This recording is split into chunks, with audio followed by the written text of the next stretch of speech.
Simon & Schuster Audio presents Star Trek: Shadows on the Sun by Michael Jan Friedman, read by James Doohan.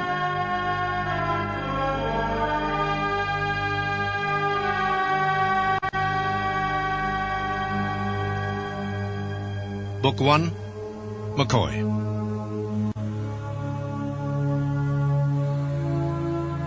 Retirement. Leonard McCoy, Chief Medical Officer of the Enterprise, mulled the word over as he stared at the featureless ceiling of his bedroom. It was so heavy, so final, like the clash of a wooden gavel in some old-fashioned courtroom. Boom! I hereby sentence you to the rest of your life, and may God have mercy on your soul. Frowning, the doctor pulled away his bed covers, sat up, and swung his feet around. Across the room stood a metallic gray storage container, identical to the one every officer on the ship had been given for his or her personal effects. McCoy wasn't looking forward to retirement, but he just couldn't picture himself serving on another vessel, or taking orders from some whippersnapper of a captain. He just couldn't contemplate starting all over again. If he'd had some better options, he certainly would have considered them, but he didn't. So getting to his feet, he padded across the floor and faced the storage container like a man.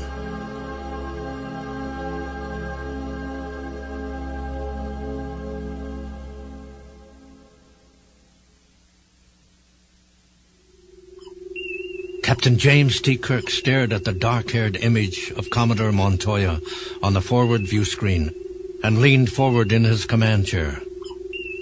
Would you repeat that, Commodore? Displaying remarkable patience, Montoya did as she was asked. You ought to meet me here at Starbase 12, Captain. Upon your arrival, I'll brief you on the details of your mission. Up in front, at the navigation console, Pavel Chekhov turned away from his controls and shot the captain a querulous look. Montoya must have noticed the navigator's reaction. I can understand your confusion, Captain. Your last orders were to report to Earth, to be decommissioned. Those orders haven't changed. It's just that Starfleet wants you to make a detour along the way. The captain felt the roil of conflicting emotions as he turned to Chekhov. Set a course for Starbase 12, Commander. As the Russian swiveled around to perform his task, Kirk fixed his gaze on Montoya again. Is it permitted to ask where you'll be sending us, Commodore? Montoya shrugged. There's no reason to keep it secret, Captain. You'll be serving as a diplomatic envoy to Alpha Gedarex 4, a planet that natives call Ssan. See you shortly. Montoya out. No sooner had the Commodore's image faded than a buzz of subdued conversation permeated the bridge. Kirk looked around at his officers. I don't know why we've suddenly been taken out of mothballs, but for those of you who were disappointed at our decommissioning, I wouldn't get my hopes up. As the Commodore was careful to point out, this is only a short detour. The captain felt a pang as he said that. The thought of another mission, another chance to see places and people he had never seen before, coming so unexpectedly at the 11th hour, it had a kind of poetic justice to it. As if fate were rewarding an old warhorse for services faithfully rendered. Suddenly, Kirk felt compelled to share the news. Mr. Chekhov, you have the con. And before the Russian could even begin to signal his assent, the captain was heading for the turbolift.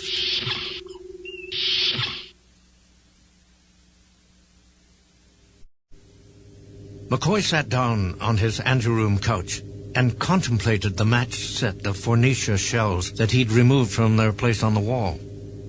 The people of Magistor 7 said that if one put a Phoenicia shell to one's ear, one could hear the voices of all those whose lives had been saved by their world's physicians. The doctor glanced at the entrance to his quarters. Come on in. The doors opened to reveal the familiar figure of Jim Kirk. His eyes were drawn to the gray metallic storage container at McCoy's feet. The thing already contained a few monograph tapes, not to mention a prized bottle of Saurian brandy. Packing bones? Much as I hate the idea, yeah. You may want to hold off on that for a while. Seems like we've got ourselves a mission. What? They want us to help out one last time. Orders from Commodore Montoya at Starbase 12. The doctor tried to absorb the information, but somehow it just didn't want to sink in. Why in blazes, Jim? Not that I'm looking a gift horse in the mouth, mind you. I could stand one last hurrah, but Starfleet has any number of ships in this sector, so why pick one that's already been put out to pasture? Tell you the truth, I'm not sure. All I was told is that we're to serve as a diplomatic envoy, and that the place we're to perform that service is called Alpha Getarix 4. Of course, its inhabitants call it... Bones? Is something wrong? McCoy felt the color drain from his face. Ssan, Jim. They call it Ssan. I've been there before. And I think I know why they picked us for this mission. Because they wanted someone who had some extended experience with the sauna, and was still wearing a Starfleet uniform. And I'm one of the few officers in the Federation who fits that description. So, we owe this mission to you. Seems that way. But before it's over, Jim, you might not be so all-fired grateful about it. McCoy grimaced at the charred and twisted hover car that belonged to Master Governor Tsar Holarnus, that he saw pictured on the undersized monitor in the center of the briefing room table. The doctor shook his head. Poor bastard. He never had a chance.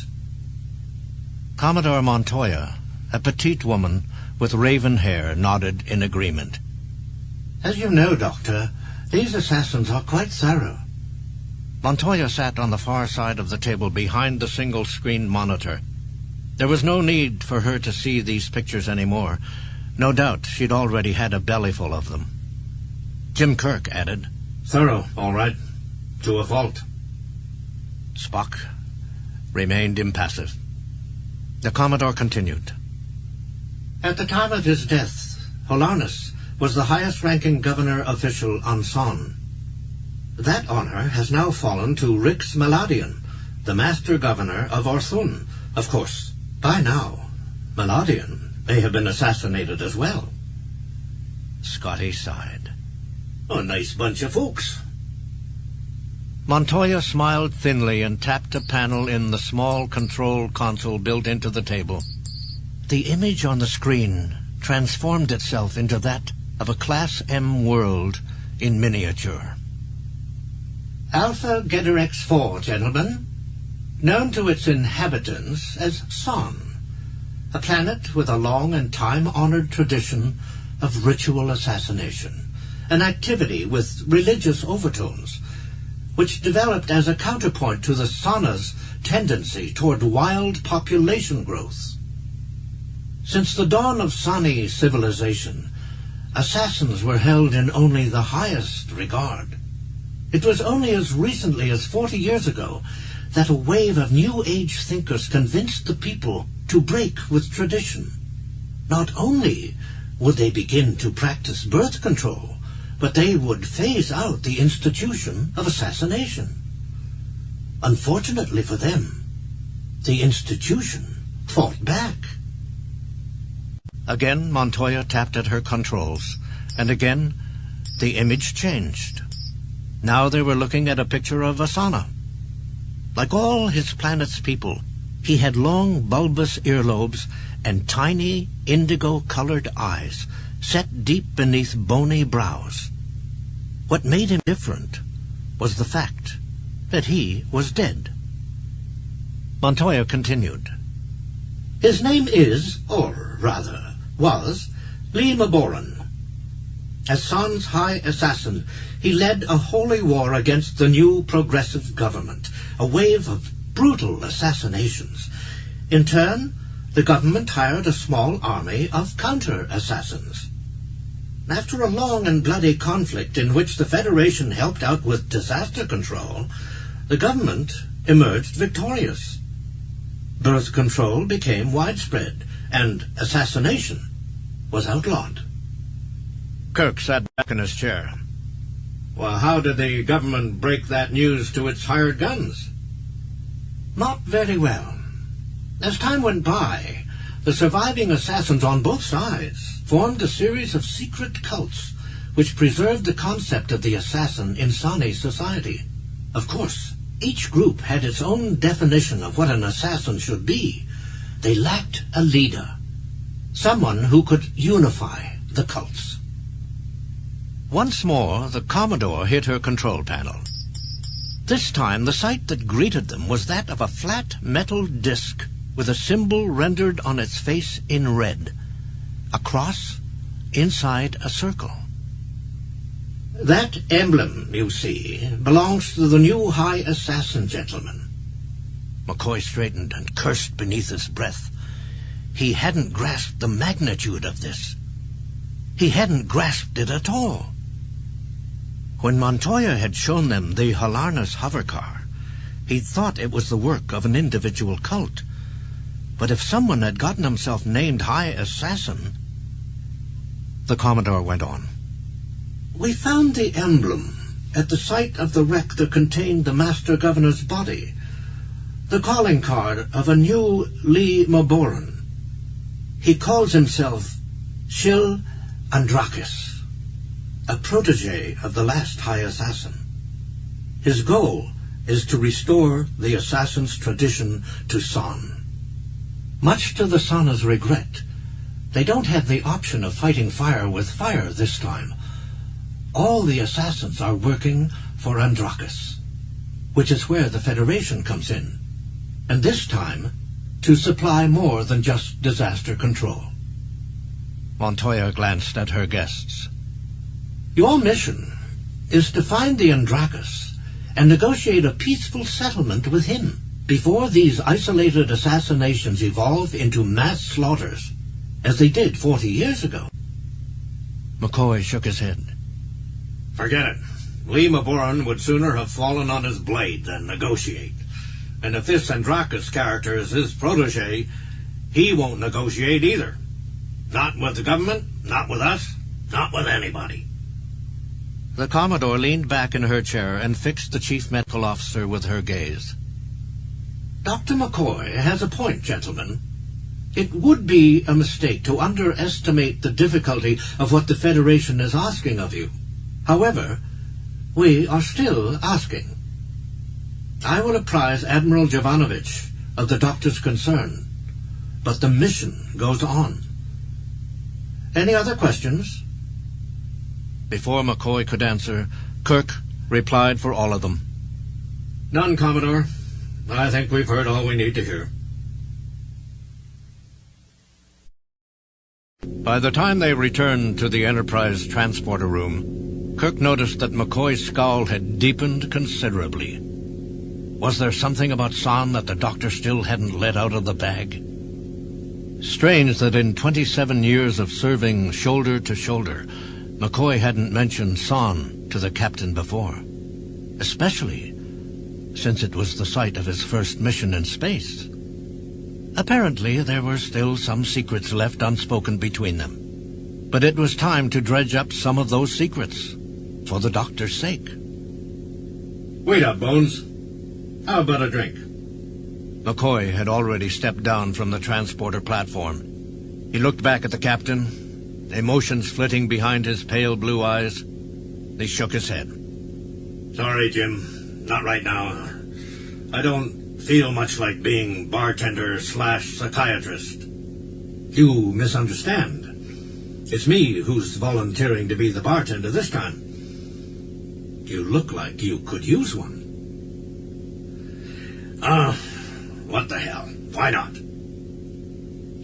As they emerged into the corridor together, Kirk planted a hand on McCoy's shoulder. As I recall, you like your brandy at room temperature, right? 2 degrees above. 2 degrees above. That's what I meant to say.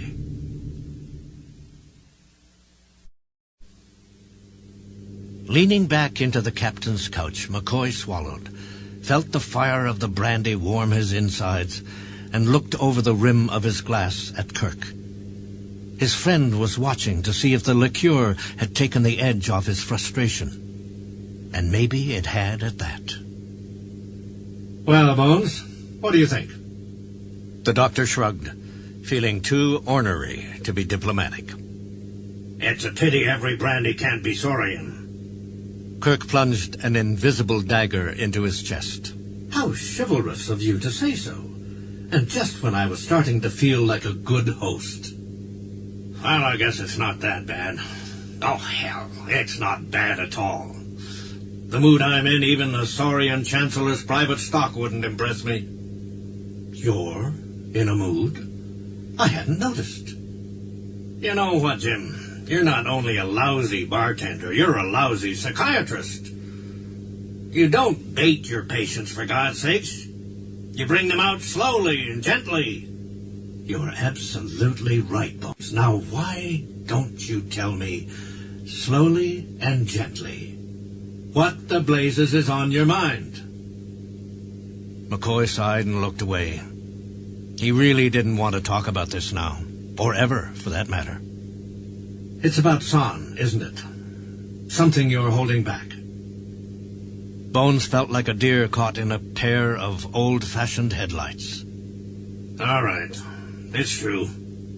I didn't tell you everything about that place. It was just a bad time for me. A bad time to be making choices I'd have to live with for the rest of my life. McCoy tossed back the remainder of his brandy and let it sink into all his crevices. Then he looked at his friend again. The kind of choices that get people killed. Of course, you could say I just made a mistake. Or you could say it was more than that. Picture yourself at the tender age of 26, fresh out of medical school, a trainee on his first mission, and one of your... Rising, the captain walked over to the intercom panel and pressed the button. Kirk here. This is Spock, Captain. We have just communicated with Commodore Montoya. Apparently, she has decided that we need help with our mission.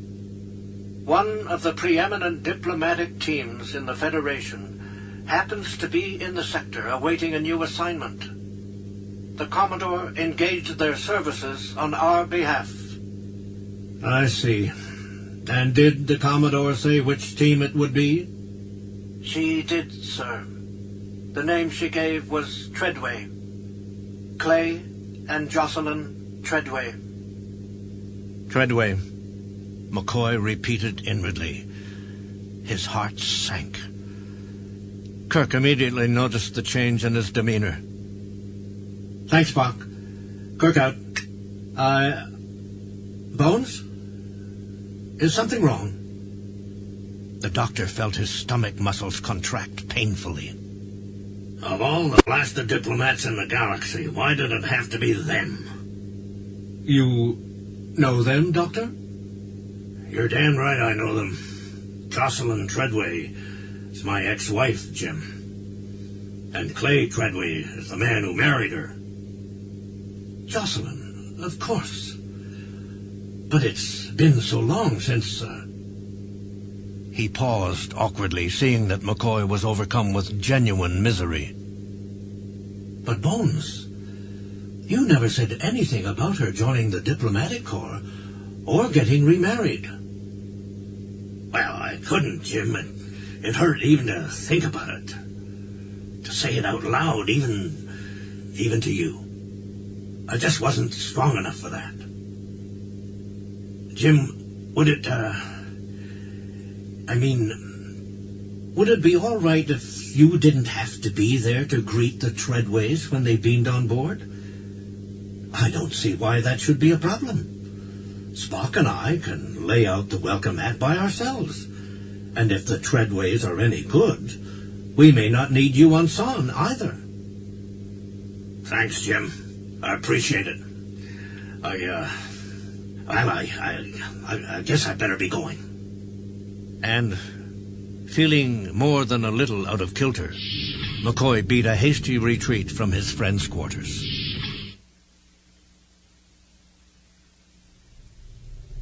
Joselyn Treadway bit her lip nervously.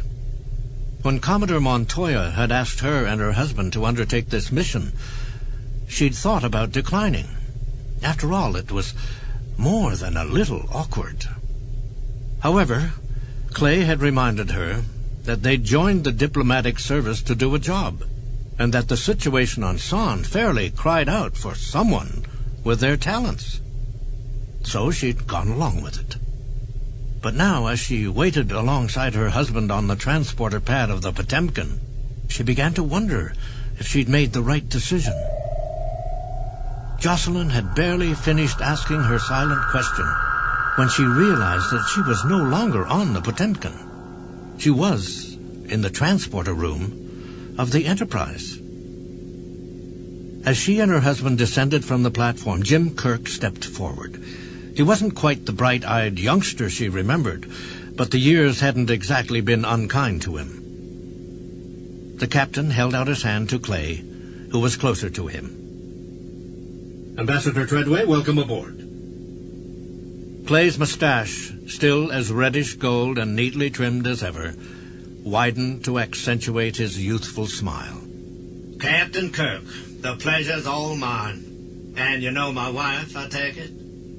The captain nodded, greeting Joselyn in turn. Nice to see you again. Joselyn frowned. Kirk wasn't glad to see her at all. No gladder than he'd been nearly 30 years ago when Leonard had approached her for a reconciliation, and she'd regretfully sent him away. But she lied right back at him. Nice to see you again too, Captain. Kirk introduced them to another uniformed figure who'd been standing in the shadows near the transporter console. This is Mr. Spock, my first officer. A Vulcan, Joselyn noted. Good. They wouldn't have to be the voice of reason all by themselves. Spock took in both the Treadways with a single glance. We have set aside a Class 1 suite for you, if that is satisfactory. Joselyn could feel the blood rushing to her face. Actually, my husband and I require separate quarters. The quartermaster on the Potemkin was to have apprised you of that. Now it was Kirk's turn to redden. I apologize for the oversight. You'll be assigned individual suites immediately. Would you see to it, Mr. Spock? The first officer nodded. He turned to the Treadways. Come with me, please. Clay smiled, rapidly rebuilding his facade of confidence and casual authority. We're with you, Mr. Spock. Studiously avoiding Kirk's eyes, lest she find something she didn't want to see there, Joselyn fell into step beside her husband and followed the Vulcan out of the transporter room.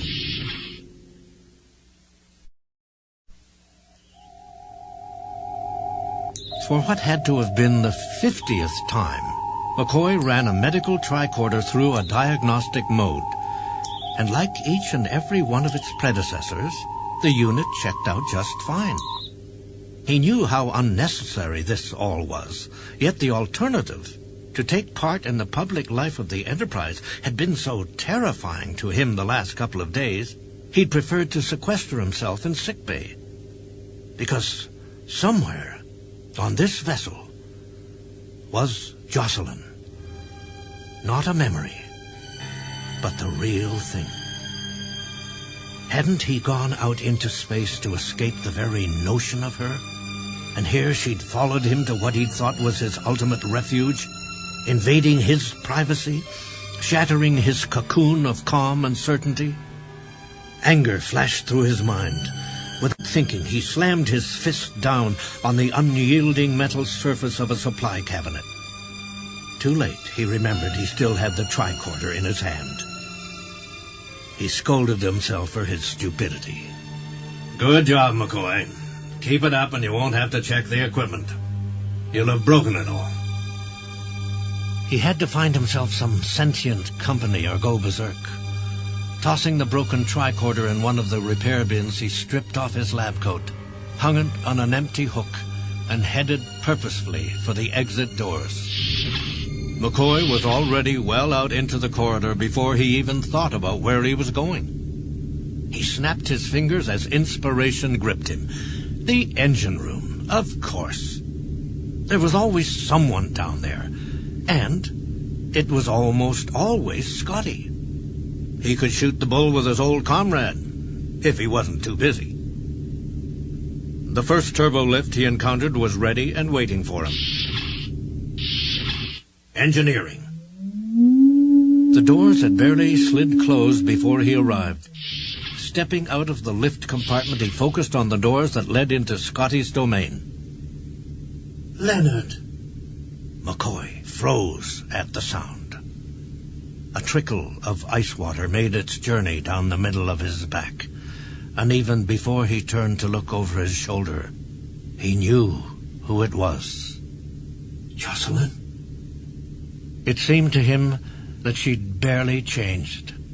Her hair, once a dark, unadulterated brown, was shot through with waves of silver gray, and there were wrinkles at the corners of her mouth, at the bridge of her finely sculpted nose, and around her eyes, but it was still Joselyn, the slim, compact girl he'd once fallen in love with.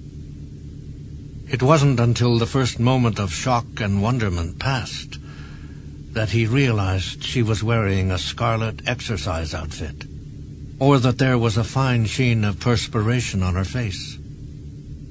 Been to the gym, I see. That's right. And you? The doctor swallowed. This was absurd. They were exchanging banalities, as if they hardly knew each other, as if they hadn't shared a marriage bed or given birth to a child, as if she hadn't ripped his heart out one fateful day and changed both their lives forever. Nonetheless, he couldn't get himself off the established course. Engineering to see Mr. Scott. To try to take my mind off you, he remarked inwardly. Leonard, you haven't been hiding from me, have you? I mean, this is your ship, your home. I'm an invader here.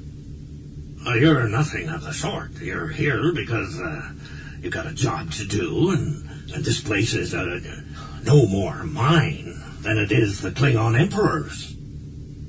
Oh, I mean it. I didn't come here to make you uncomfortable. I wish there was some way I could... Could what?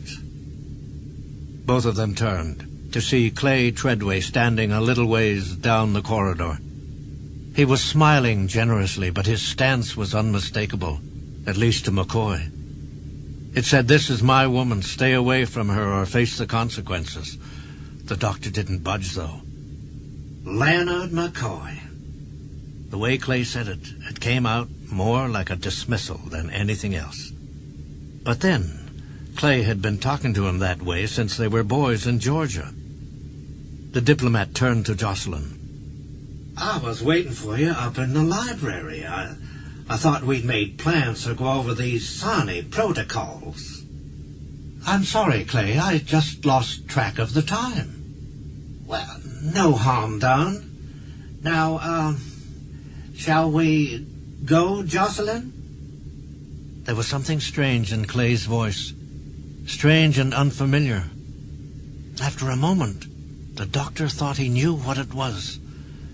His suggestion that they go wasn't a suggestion at all, was it? It was a plea for cooperation. He wasn't entirely certain that his wife would come along. No, that's ridiculous, McCoy thought. Or was it? Joselyn smiled a wistful smile. Nice seeing you, Leonard. Perhaps we'll run into each other again sometime.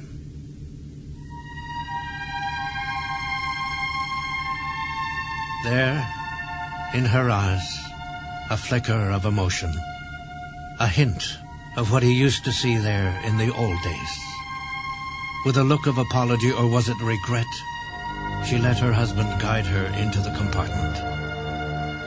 As the doors hissed closed behind them, McCoy could feel his heart start to hammer against his ribs. Reaching out to the nearest bulkhead for support, he waited for the sensation to pass. But it didn't. Not entirely. Even though the hammering stopped, there was still an ache there, and he knew that there was only one thing in the universe that could cure it.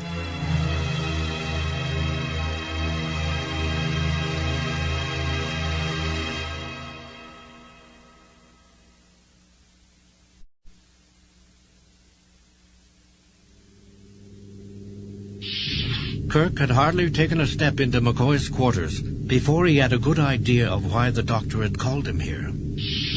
McCoy was standing at his bar, drinking from the same bottle of brandy that he'd packed away before the news came of their mission to Ssan. From the look of his complexion, he'd started on the bottle some time ago.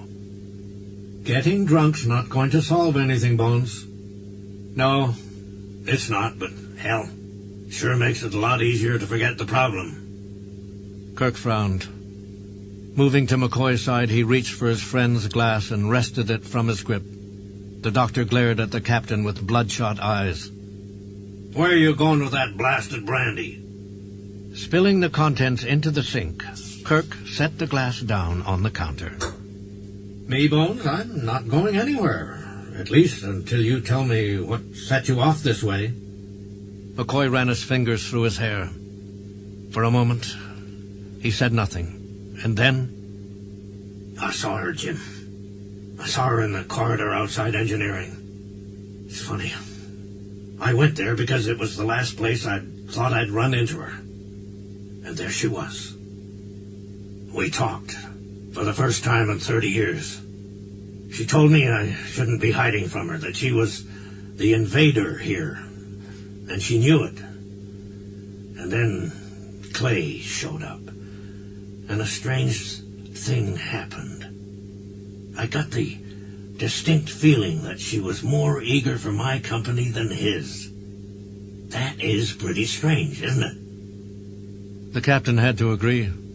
It was pretty strange, all right. Then he remembered the Treadways had asked for separate quarters. What if McCoy's perceptions were on the money? If so, the doctor deserved to know about the rift between Joselyn and her husband, even if it spurred him on to pursue his ex-wife's affections, even if it put him in jeopardy of getting hurt a second time. Bones, there's something you should know. The other day, when the Treadways arrived in the transporter room, they asked for separate accommodations, separate quarters. McCoy's eyes slowly widened. He sank to the level of his chair. Kirk licked his lips. But she's still his wife, Bones.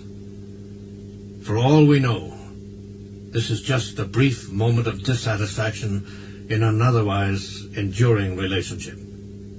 And when the moment's over, I'll be the odd man out again. And if you were me, you'd run for the hills. I'm not you, Bones. I can't say. I'm a grandfather, for God's sakes. At my age, I should be playing it safe, not putting my soul on the line like this. What are you going to do, Bones? I don't know, Jim. I just don't know.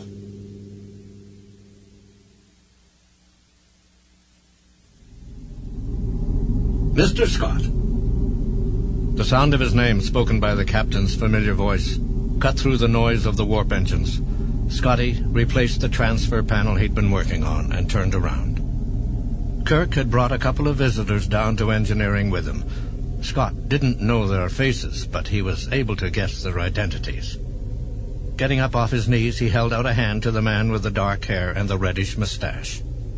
Montgomery Scott, at your service. The man gripped the engineer's hand warmly.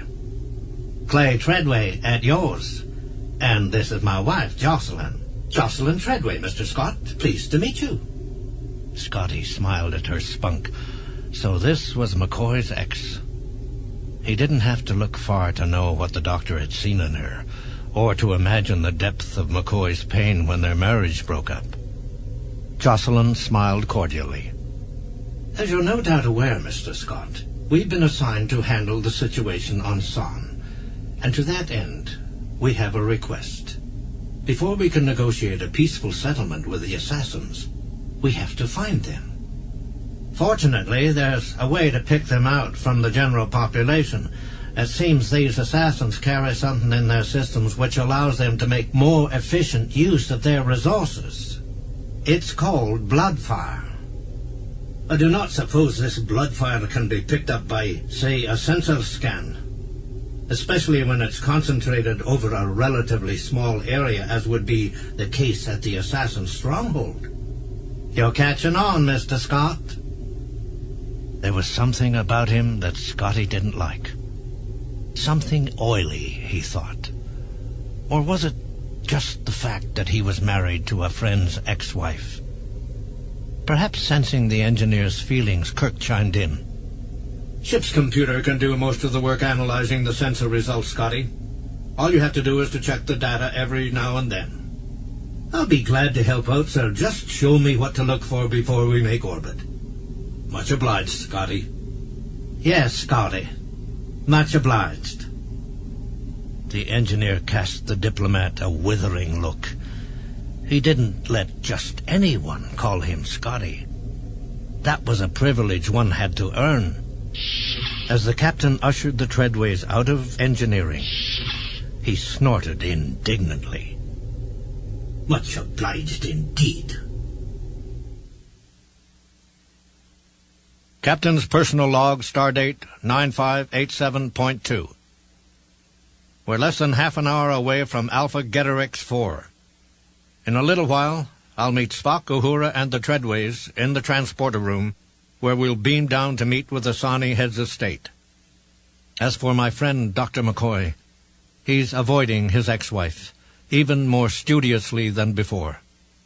It's fairly obvious that he's decided to avoid temptation, and to let any possibility of a reconciliation with Joselyn fall by the wayside.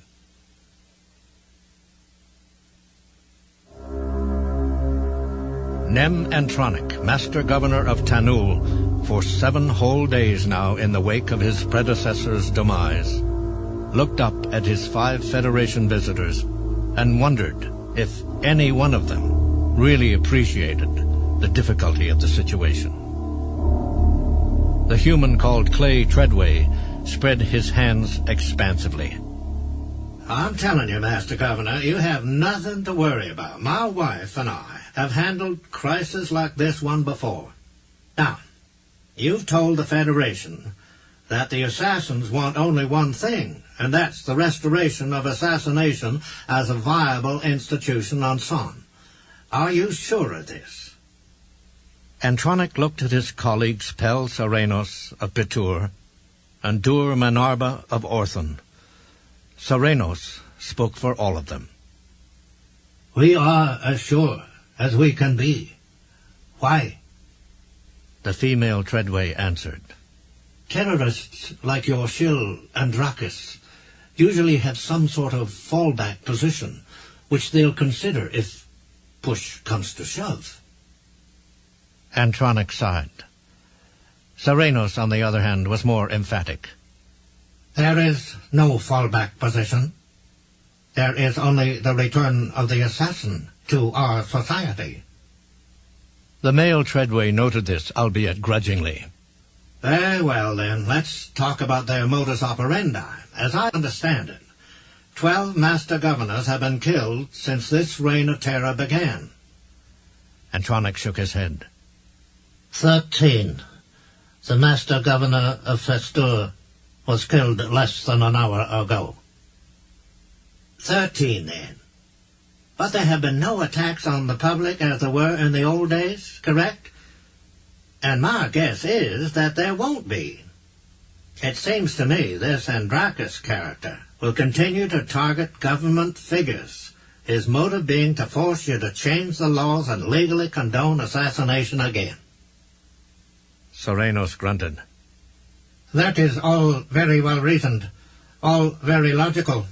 Nonetheless, you are quite wrong. The assassins did not kill our colleagues because they hope to be accepted in any real sense.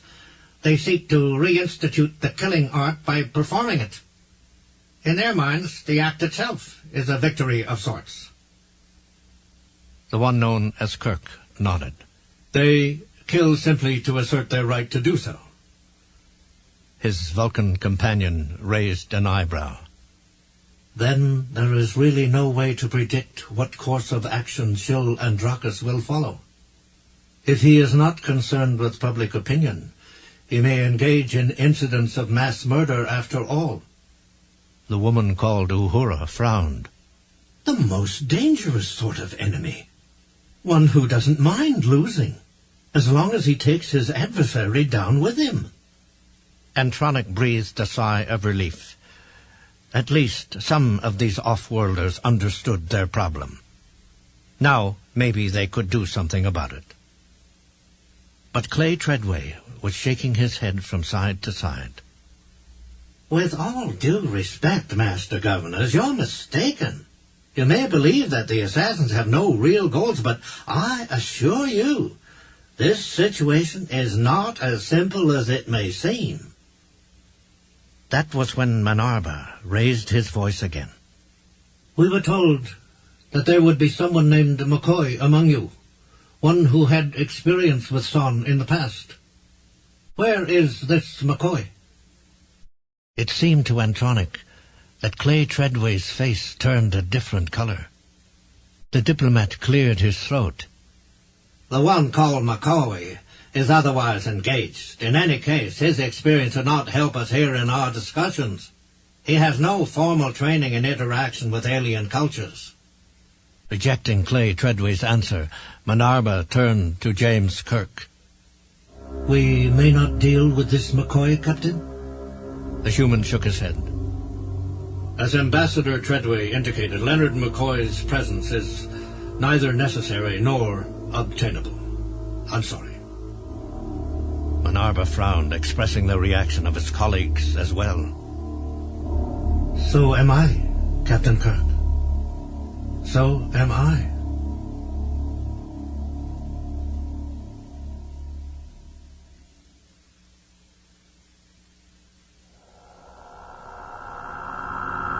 As the captain materialized in the Enterprise's transporter room alongside Spock, Uhura, and the diplomatic team, he was greeted by Scotty. Welcome back, sir.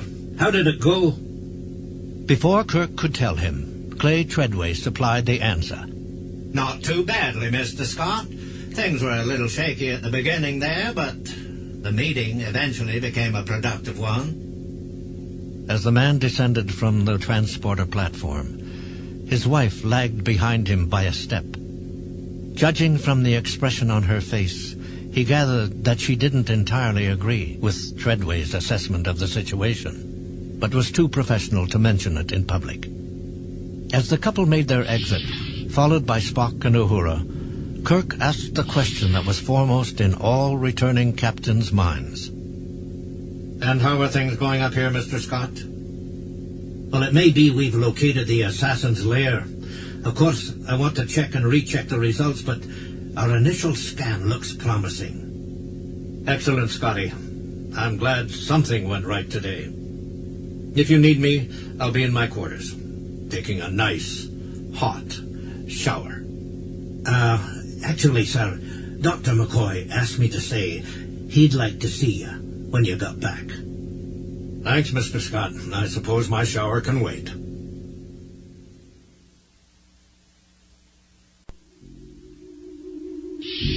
Entering sickbay, Kirk spotted the doctor standing just inside the lab alcove.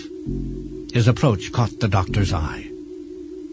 Jim, so how did you folks do? Kirk couldn't quite disguise his disgust. McCoy grunted. That good, huh? At one point, after the Treadways had thoroughly insulted their intelligence, one of the master governors asked for you. He seemed to think that you might have a better handle on the assassins. You know, I was thinking the very same thing. And I was feeling guilty for not putting my personal hang-ups aside and doing what Starfleet meant me to do when they gave me this uniform. The captain didn't respond at first. He didn't want to push his friend in either direction, towards Ssan and Joselyn, or away from them. Well, the choice is yours, Bones. It's been yours all along. Getting up to answer the intercom, the doctor pressed the button. McCoy here. It was Chekhov. Actually, I was looking for the captain, sir. It seems Mr. Treadway has called a meeting exactly 1 hour from now to discuss Commander Scott's findings. Kirk wasn't happy as he crossed to the intercom. Acknowledged, Mr. Chekhov. You can tell the ambassador that all the appropriate personnel will be present. Yes, sir. Chekhov out. Kirk smiled apologetically at McCoy. I guess I'd better go round up the troops. But there was a question left unanswered. Was McCoy going to be one of those troops? Or was the captain going to have to plod on without him? A moment later, Kirk had his answer.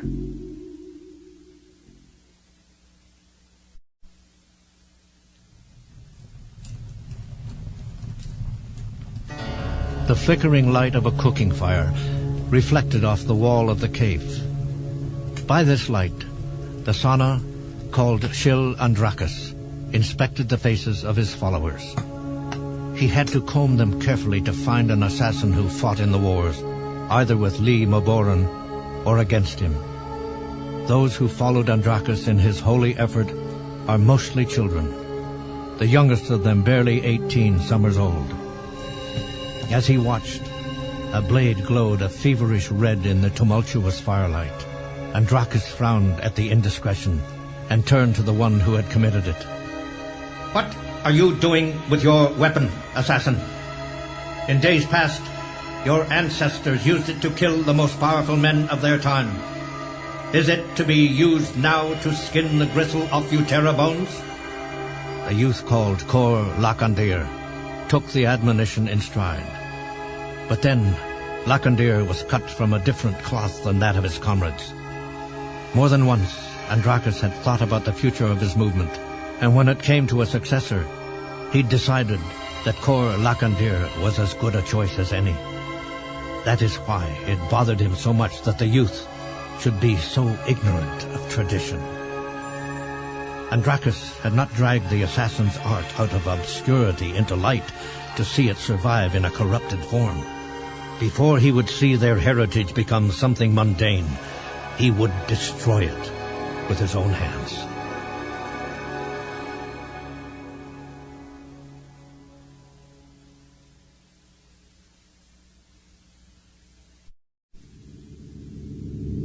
McCoy felt Kirk's scrutiny as they negotiated the long corridor between the turbolift and the main conference room. Are you sure you want to be part of this, Bones? Positive, Jim. It's time for me to stop acting like a whipped puppy. Suddenly, the conference room doors were directly in front of them. Taking a deep breath, McCoy forged ahead. For a moment, he took in the glances and expressions that met his appearance.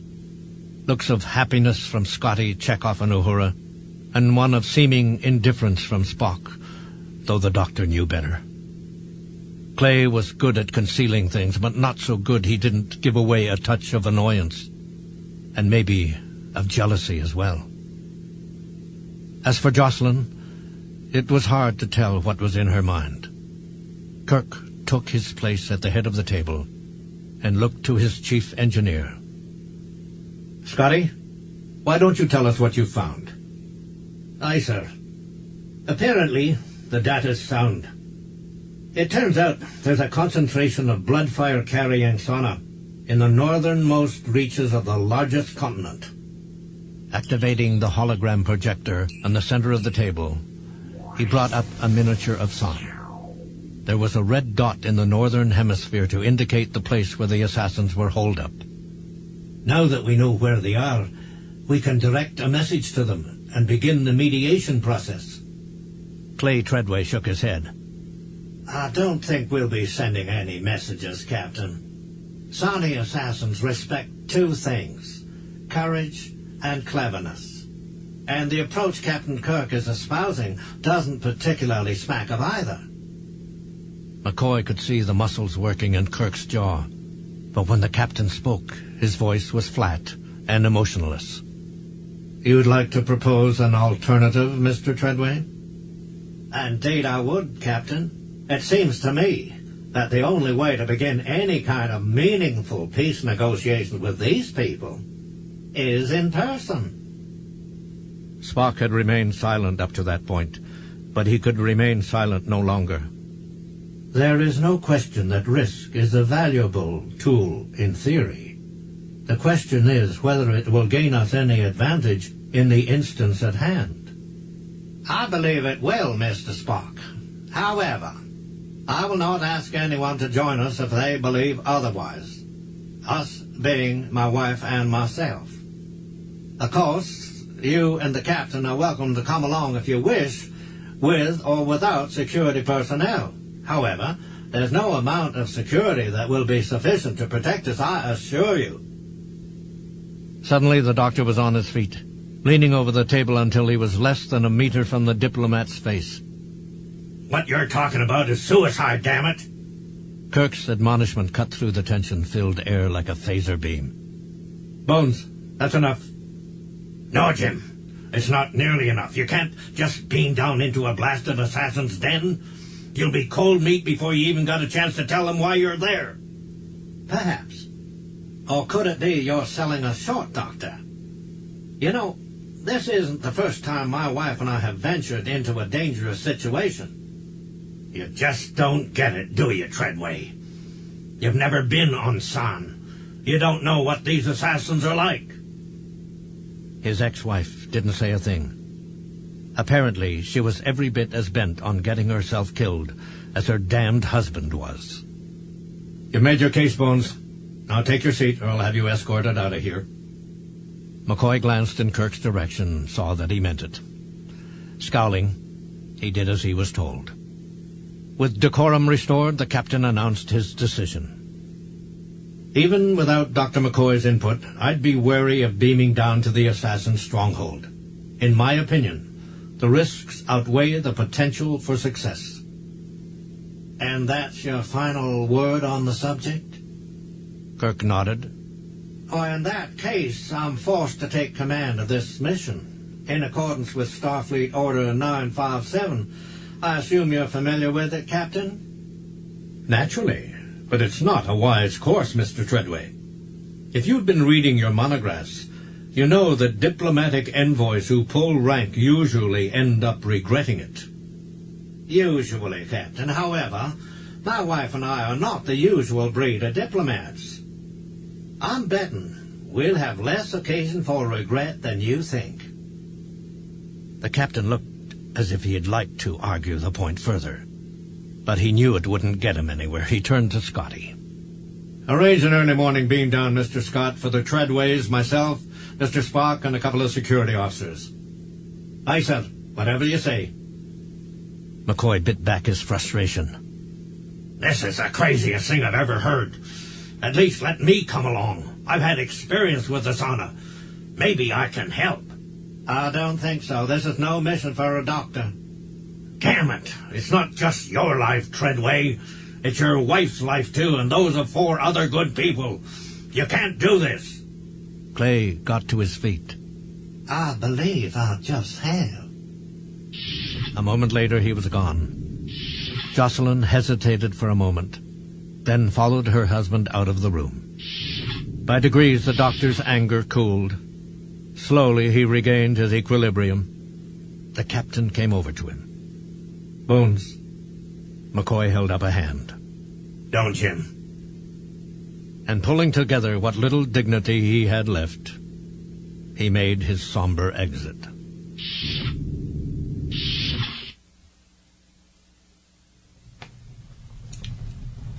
Shill and Dracus peered into the flames of the assassin's still-burning fire. He and his followers had remained in a circle about the fire long after the completion of their meal, to talk, to share ambitions, to give honor to their predecessors. Here, Andraus. The High Assassin eyed Ars Rondoran, the oldest Sana here. Yes, Ars. Speak, old dagger. By now, the Master Governors must have called their precious Federation. We should have a plan to deal with these off-worlders. Cor Lacandir, the young one, spoke up.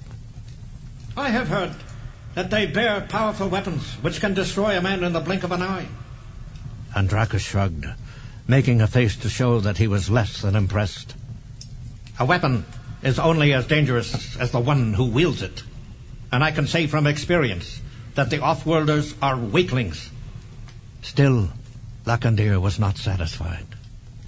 I understand they have more than just weapons. They have advanced detection technologies. There were murmurs among the other young ones. Andraus decided it was time to quell the storm before it got out of control. Certainly that is what Lee Maboran would have done, but not with words. His predecessor always achieved more with a gesture. Spotting a thick shank bone that had not yet completely charred over, he reached into the flames with his bare hand and took hold of it. The heat seared his flesh, but with the utmost dignity, he removed the bone from the fire. Even then, the thing burned like an instrument of torture. But Andraus held onto it. The off-worlders may find us, my brothers, but when they get here... Grasping the shank bone in both hands, he broke it in two. Then he cast the pieces back into the flames, sending up a mighty swarm of orange sparks. We will break them as I break this bone, my brothers, and send them back to the star-shot nothingness that spawned them.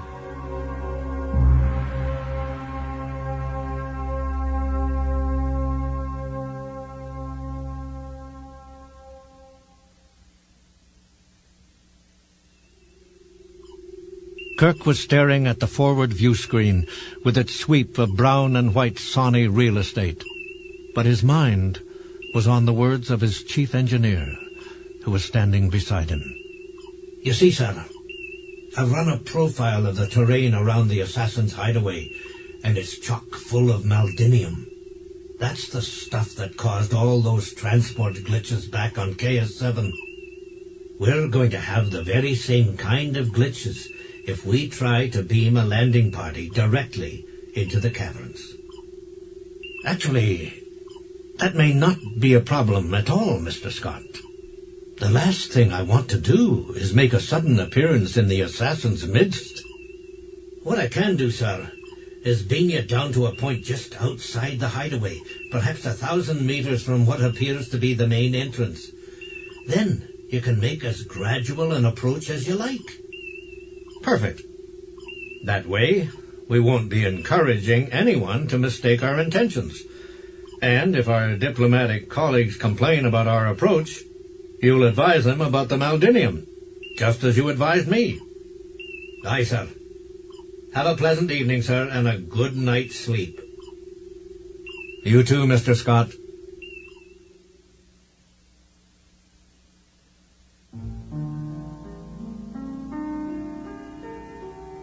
McCoy couldn't sleep. For the last few hours he'd been thinking about Jim and Spock and Joselyn. In a fit of frustration, he tore away his covers. It was no use, he thought, as his bare feet touched down on the carpeted floor. As long as he knew that his friends were beaming down into terrible danger, he wasn't going to get any rest. Crossing to his closet, he pulled out his robe, wrapped it around himself, and went out into the anteroom. All right. Come in, damn it. What the doctor saw in the open doorway took his breath away. It was Joselyn. I hope I'm not interrupting anything, Leonard. It's just that I couldn't sleep, and I had a feeling you couldn't either.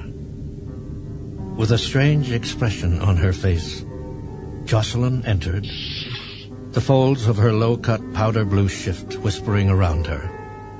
Can I, get you anything? Brandy, maybe? Brandy would be fine. As the doctor moved to the bar to secure a bottle, something a little less fierce than the saurian variety, Joselyn sat down on one of his stools and explored the place. McCoy tried not to stare at her, tried not to examine her the way she was examining her surroundings. But it wasn't easy. Suddenly she turned to him, surprising him. He almost dropped the bottle of brandy. Her eyes were a glimmer with light from somewhere in the room, but her tone was matter-of-fact, almost businesslike. Leonard, would you hold me? McCoy could feel his pulse starting to pound, the way it had the other day outside engineering. Joselyn looked at him needfully. Looking down, he saw that he'd dropped the brandy bottle after all, and its contents were forming an ever-expanding pool on the tightly woven carpet. In a blur, Joselyn circumnavigated the bar, bent down, and snatched the bottle off the floor. A moment later, McCoy found himself kneeling as well, reaching inside the bar to grab a sponge. His hand found the sponge about the same time Joselyn's fingertips found his chin. Slowly but firmly, she turned his face toward hers and kissed him. Her hair smelled like the jonquils in her father's backyard. Returning her kiss, McCoy found himself being swept out on a raging current, the point of no return looming up ahead, and then suddenly he pulled away from her. Leonard, what's wrong? More than anything else in the galaxy, he wanted her back, but not this way. I can't do this, Josh. It's wrong. You're not my wife. You're his.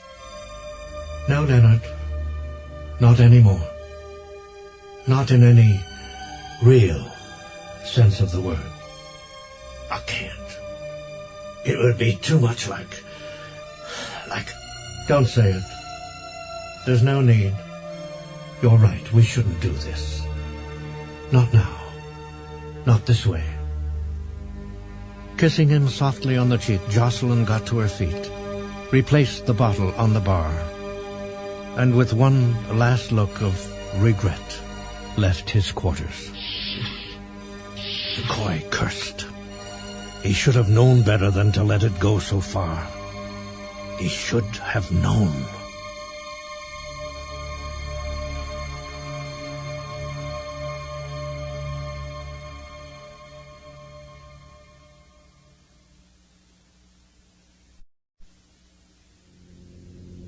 Kirk was already waiting on the transporter platform with Spock and a couple of security officers when the Treadways arrived.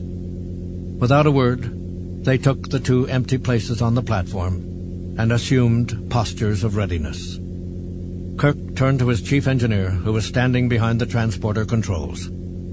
Energize, Scotty. Aye, sir. Scott activated the transporter mechanism, and before Kirk knew it, he was standing on a rocky shelf overlooking a long, snow-choked valley. Treadway suddenly seemed to remember that he was in charge here. He turned to Peterson, the taller and slimmer of the two security officers who were with them. Which way is the assassin's hideout? Peterson shaded his eyes and pointed to a spot directly below the bright orange disk of Alpha Getorix. That way, sir. If we stay on this shelf, it'll be about 1,000 meters. Thank you, crewman. Diaz, stockier and darker than Peterson, was consulting his tricorder. He looked up at the captain. Mr. Scott was right, sir. There's a lot of Maldinium around. They could sneak up on us and we'd never know it. Nodding, Kirk led the way to the assassin's lair, with Spock falling into step beside him. Peterson and Diaz fanned out on either flank, and the Treadways brought up the rear. As Kirk walked, He took in the craggy grandeur of the scenery. Plenty of good rock climbing around here, he noted. Suddenly, he heard the sound of someone gagging. Instinctively, he drew his phaser. In the next second, he traced the gagging sound to its source. Diaz was staggering in the snow, clutching his neck as if he were trying to strangle himself.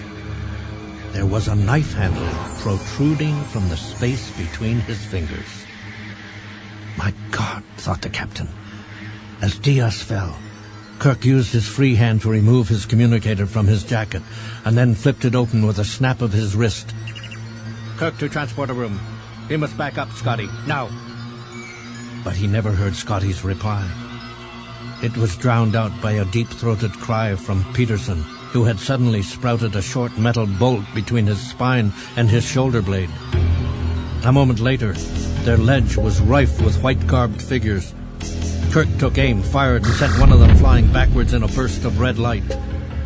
He turned to Spock, but not quickly enough.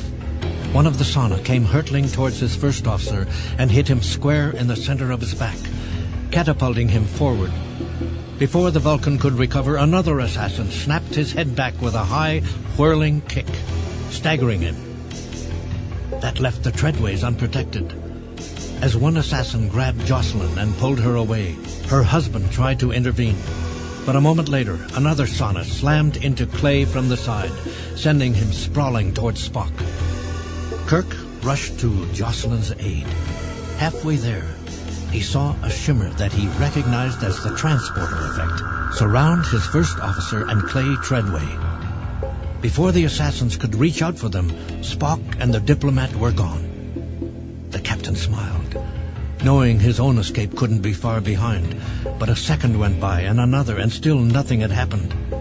Through a network of snow-white antagonists, Jocelyn's face reflected his confusion. Before he could think of what to do next, he was leveled by a blow to the back of his head and dropped slowly into darkness.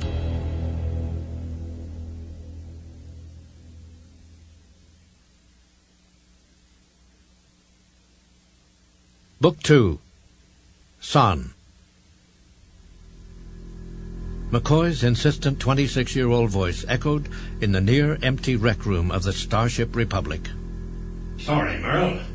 I just don't buy it. Murder is murder. End of story. Merlin Carver, the brown-skinned man who was McCoy's closest friend, waved away the suggestion. Not on Ssan, Leonard.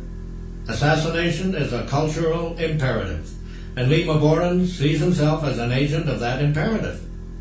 And that makes it all right? As long as he raises the flag of cultural imperative, he can do anything he wants? Listen, I'm every bit as repulsed by his reign of terror as you are. But I'm not Sani. I'm human, and as such, I'm in no position to judge him. Merlin, that's the biggest load of hooey I ever heard.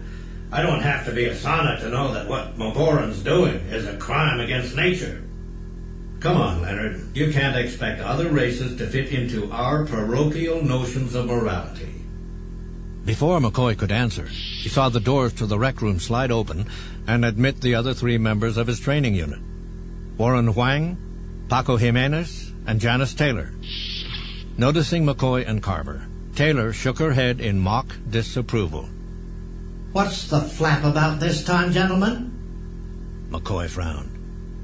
It's about Ssan. Merlin here thinks that their assassination games are perfectly all right. Carver nodded. And Leonard's telling me they shouldn't be able to do whatever they want to do, even if it's their planet. That's right. They shouldn't be able to kill one another. Life is sacred on Ssan or anywhere else. Jimenez put his hands on the combatant's shoulders. How about if we change the subject? Is anyone else here as scared as I am? Carver's brow furrowed. You mean about beaming down into that bloodbath in Pitor? Jimenez looked at him as if in disbelief. Forget the bloodbath. I mean about serving under Vinny Bando. Word is he's the toughest chief medical officer around. He'd just as soon eat your liver as look at you. McCoy was skeptical. Come on. How bad could he really be? No one answered. McCoy grunted. That bad, huh? Apenas shook his head. Worse. Bando is mean enough under normal circumstances, but saddled with a massive disaster control effort like the one in Pitur. This is the captain. Medical trainees McCoy, Carver, Taylor, Huang, and Jimenez are to report to the transporter room in 30 minutes. We're in shouting distance of Ssan. Huang grinned. 30 minutes, barely enough time to put on some clean underwear.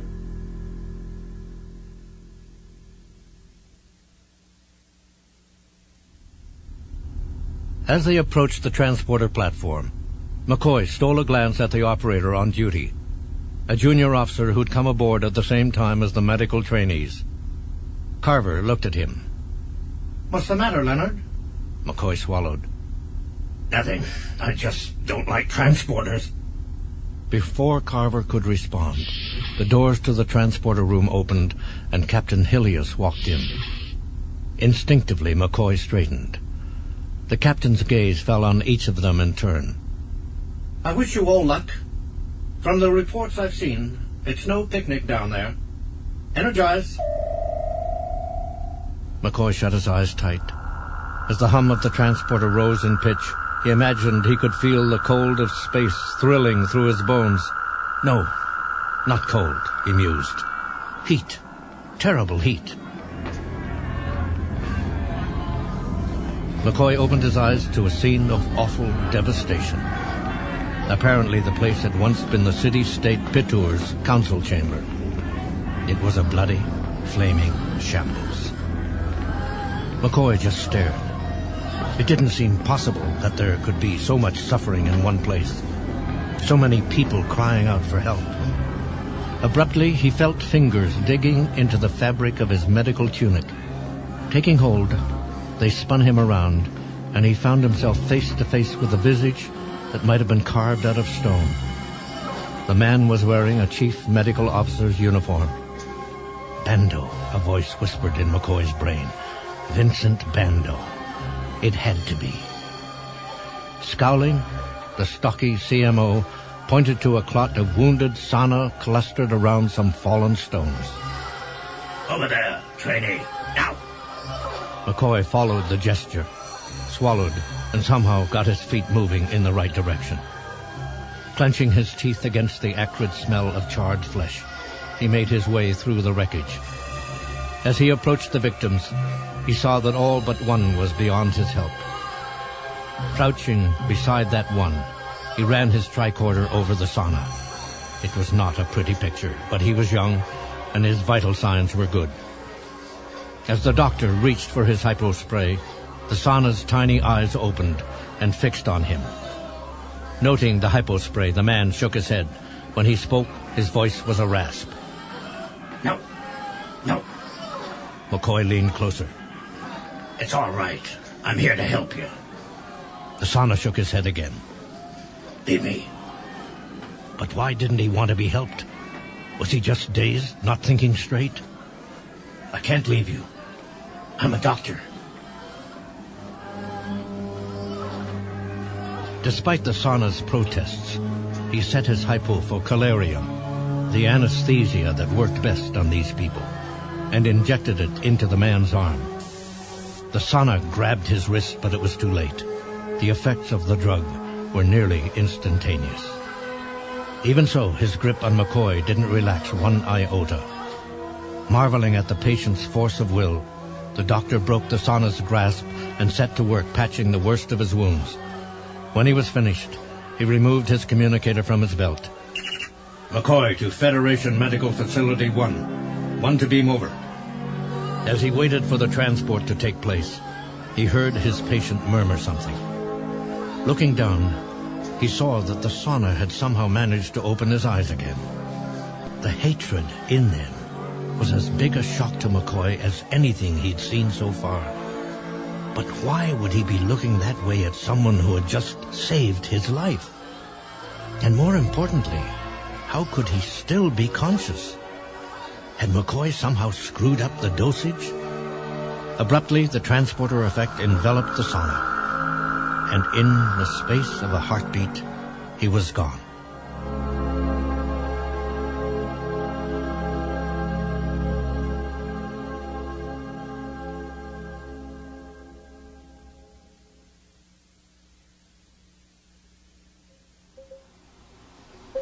Standing in Pitor's only Federation-outfitted lab, just down the hall from the convalescent ward, McCoy peered at the screen on his bioscanner, checked his blood chemistry results for the third time, and frowned.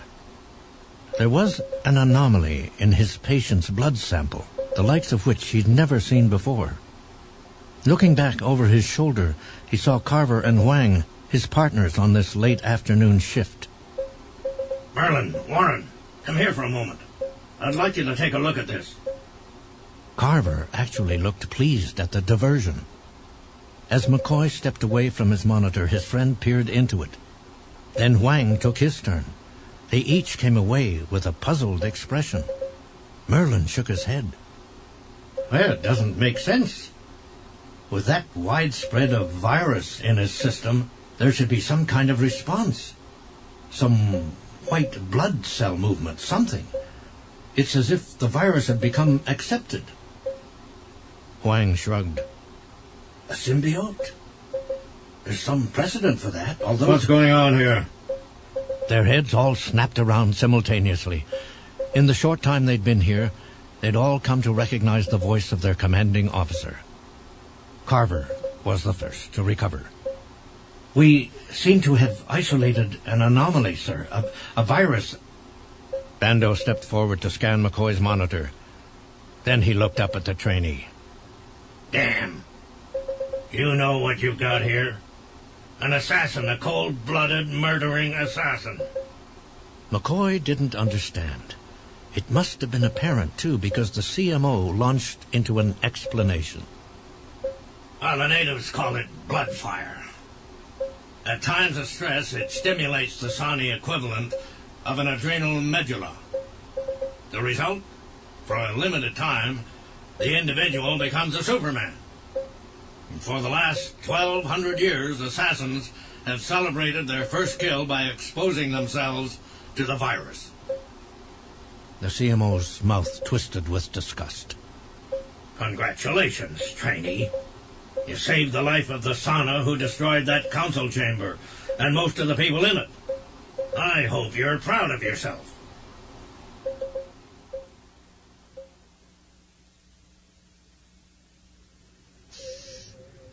Outside, it was dark. But inside, overhead lights defied the gloom, giving McCoy all the illumination he needed to make his rounds of the patients assigned to him, including the one with blood fire in his veins. McCoy felt a stiffening of his spine as he approached the assassin, as if he knew he was being watched. The Sana's eyelids came open. When he spoke, his voice was surprisingly clear and strong, despite his medication. You hate me, don't you? It took the trainee by surprise. Nonetheless, he went about his business, checking each bio-level and logging it in for future reference. You are right to hate me. I am your enemy. And not just because we are on different sides of a political conflict. We are enemies the way species in nature are enemies. Enemies in the blood.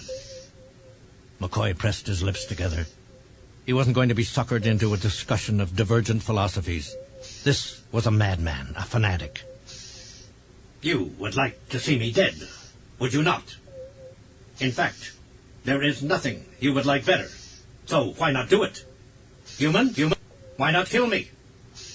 That's when McCoy looked away from the monitor and peered into his patient's face. It was like looking into the eyes of some jungle predator. What are you waiting for, human?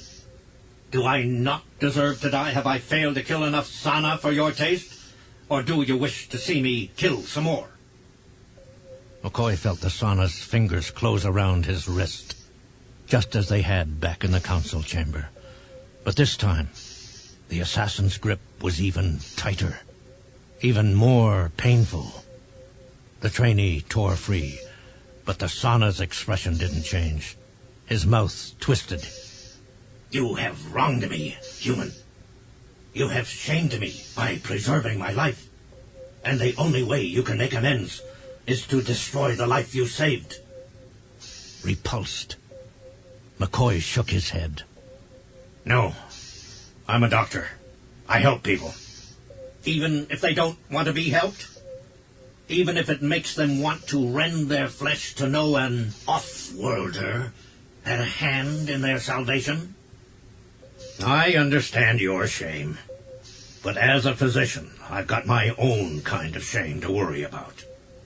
And I'd be shamed from top to bottom if I let somebody die just because they wanted to. For a moment, the sauna seemed to weigh the resolve behind the human's words. Then he simply turned away, as if further conversation was beneath him. Something in McCoy derived satisfaction from that small, subtle victory. Noting the last of his patient's biodata, McCoy turned his back on the assassin and went on to his next patient. McCoy! The trainee saw Bando himself standing at the entranceway, staring at him. With a single finger, the CMO beckoned to him. Impaled on the man's gaze, McCoy crossed the ward and followed Bando into the corridor beyond.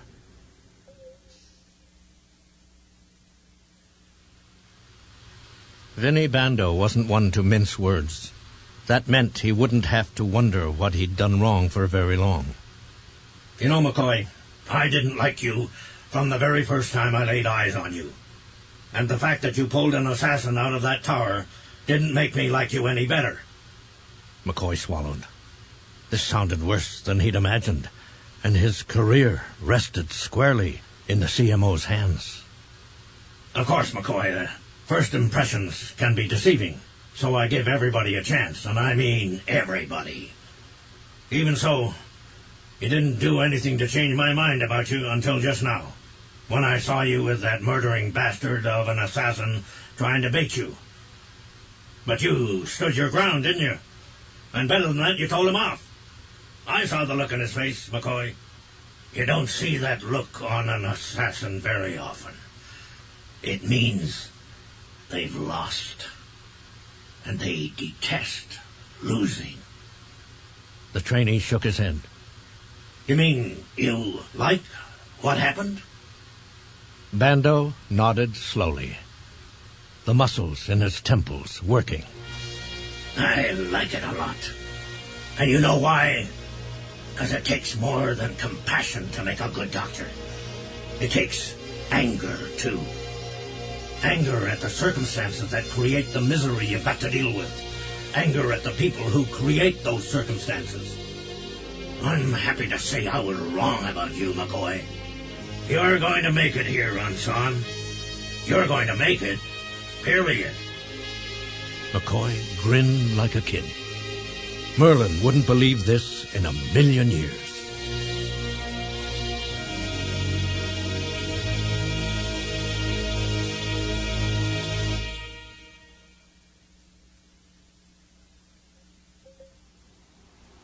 Back in the lab, McCoy watched Merlin's face become a mirror on his disbelief.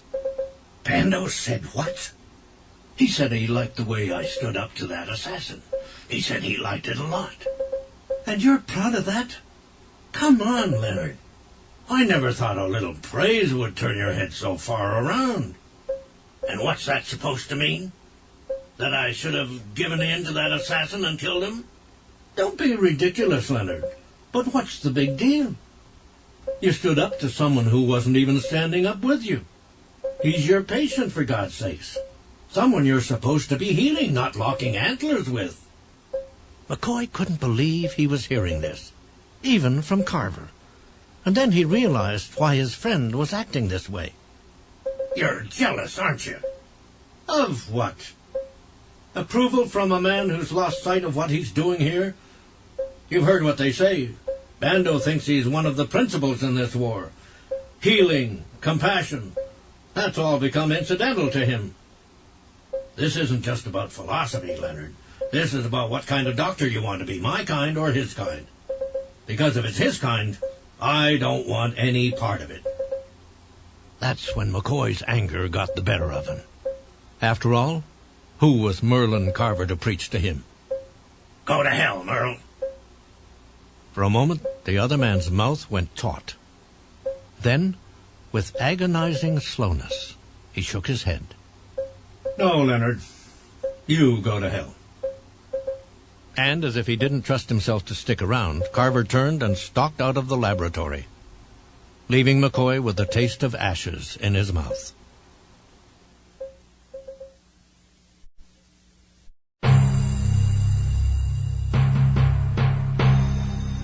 Lima Boren's next target turned out to be the barracks of the capital's police force. As soon as McCoy beamed down to the site, he was assaulted by the bedlam of voices wailing with pain. He looked around and saw bodies strewn all over the place. But he didn't freeze. He'd already had his fiery baptism into the realities of this war. He waded through the debris, shading his eyes from the sunlight that fell through the ruined roof in golden shafts. Inside of 5 steps, he found a man who was still alive and knelt beside him. The sauna hissed, clenching his teeth against the pain of a shattered leg. Bastards. Never even saw them coming. McCoy scowled at the level of cell damage registered on his tricorder readout. Save your strength. You're going to need it. The man groaned as the trainee applied a hypo to his injured leg, but it only took a moment for the calarium to take hold. McCoy took a moment to look around. He didn't like what he saw. Of the 20 doctors that had beamed down, only half were working on saving victims. The others were standing around looking disgustedly at their tricorders. Lima Boren had done his job too well, and no one was taking it harder than Vinnie Bando. He was shoving aside splintered beams, kicking at rubble, and cursing out loud, looking for all the world like a lion who'd come home to find his family hacked to pieces. The trainee flipped open his communicator. McCoy to Fedman 1. 1 to beam over. As the trainee watched the transporter effect claim his patient, he scowled. He hadn't been here long, but he had a feeling next time wasn't going to be any better.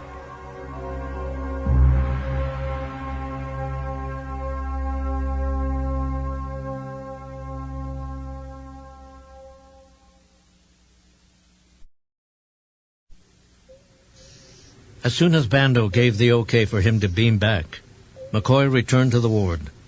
But no sooner did he seek out his newest patient than a feeling of aversion overcame him. The nurses had deposited the newcomer right next to the bloody assassin. But as McCoy approached, the look on the killer's face was an even bigger surprise.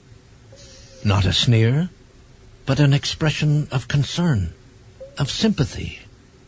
Ignoring it, the trainee checked the newcomer's vital signs readout.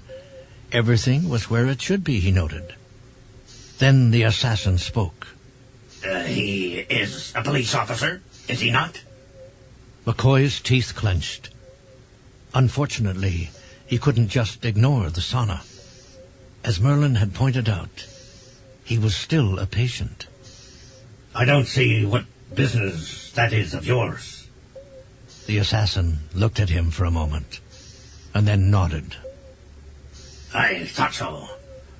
Moboran must have destroyed the city barracks, though that was one of the targets he preferred to leave for last. He must have been retaliating for something. Perhaps the destruction of one of our strongholds? McCoy's ears perked up as he listened.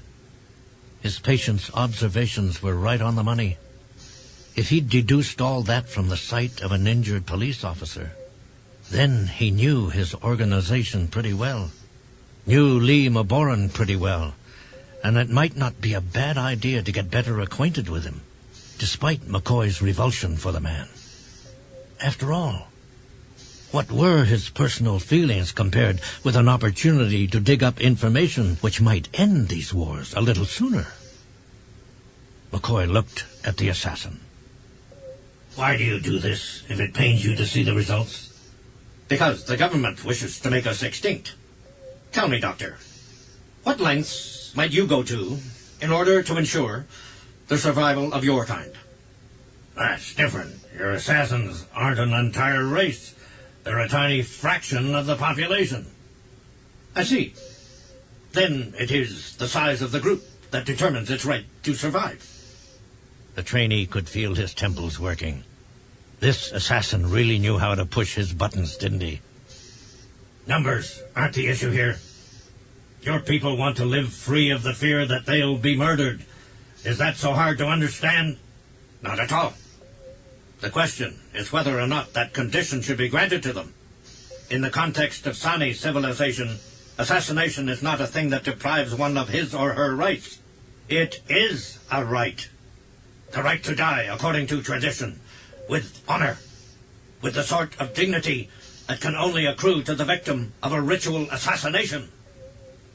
McCoy grunted derisively, though not too derisively, he hoped. He still hoped to get some information out of his patient. But what if your victims don't see it that way? What if that's a privilege they can do without? Perhaps it is not possible to open your eyes. Too bad. I had hoped at least one of you would understand what you are helping to destroy. McCoy frowned. We'll speak again. You can be sure of that. And with a last glance at the newcomer's bio readouts, he made his weary way to the dormitory.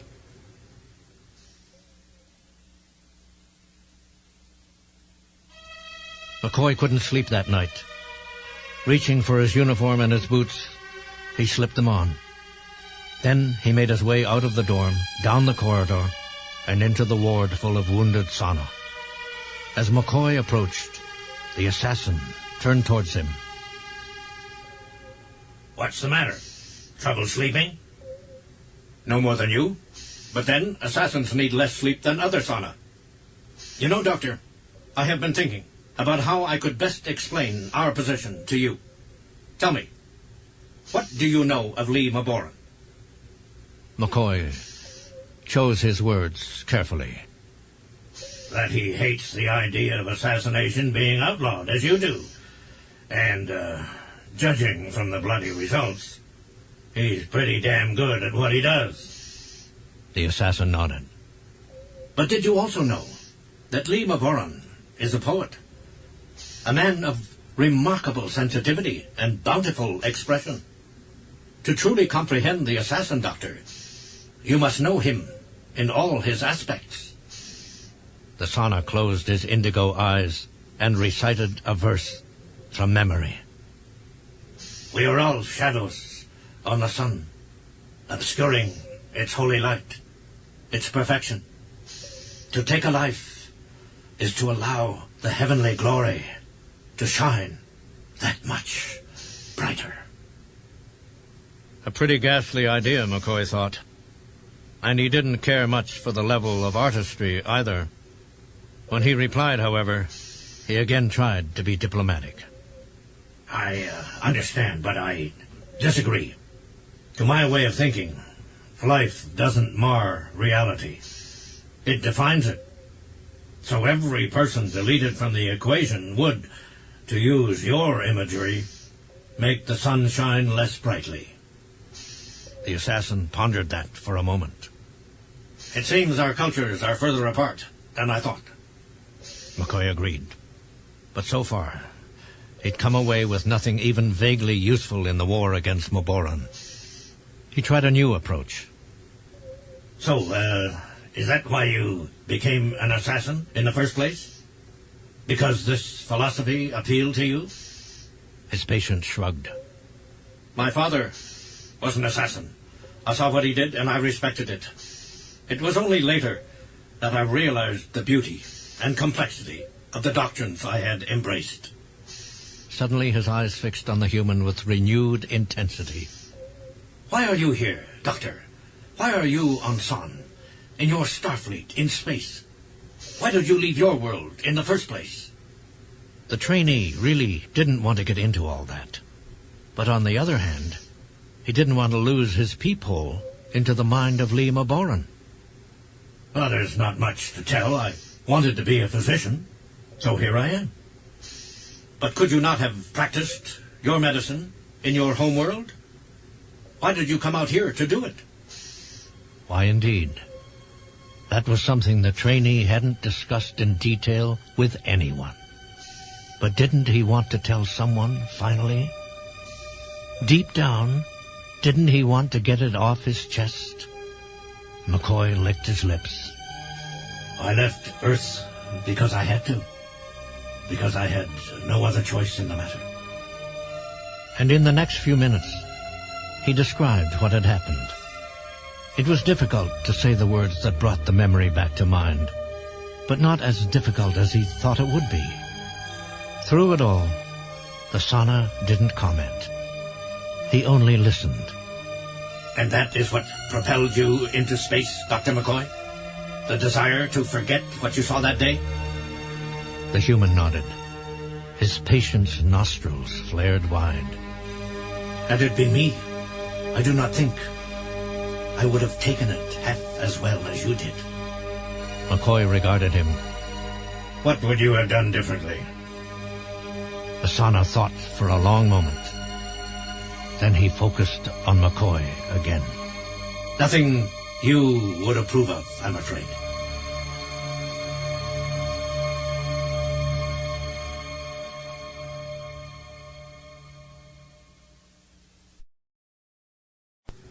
The next morning, McCoy was bleary-eyed from his late-night foray, but he still had patients to see. As before, he saved his examination of the assassin for last. But this time, he found, he was actually looking forward to their conversation. Somewhere along the line, without meaning to, he had developed a rapport with the Sana, maybe even a rudimentary respect. The assassin looked at him as he approached. You look tired, Doctor. Yet you do not shirk your duties. That is good. This seemed like as good a time as any to try to pump the Sana for some information. McCoy scanned the bio-sign readout for a moment or two. Then he spoke. So, what does an assassin do when he's not plying his trade? An assassin is always plying his trade. If I were with Lee Maboran, I would probably be mapping out the site of our next strike. McCoy pulled aside the metallic blanket to check again on how his patient's wounds were healing. He plans that far ahead? Anyone can merely kill.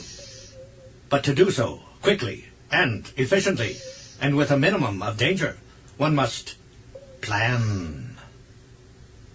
McCoy pretended to listen with only one ear as he put the blanket back where he found it. Then Maboran knew in advance that he was going to destroy the police barracks.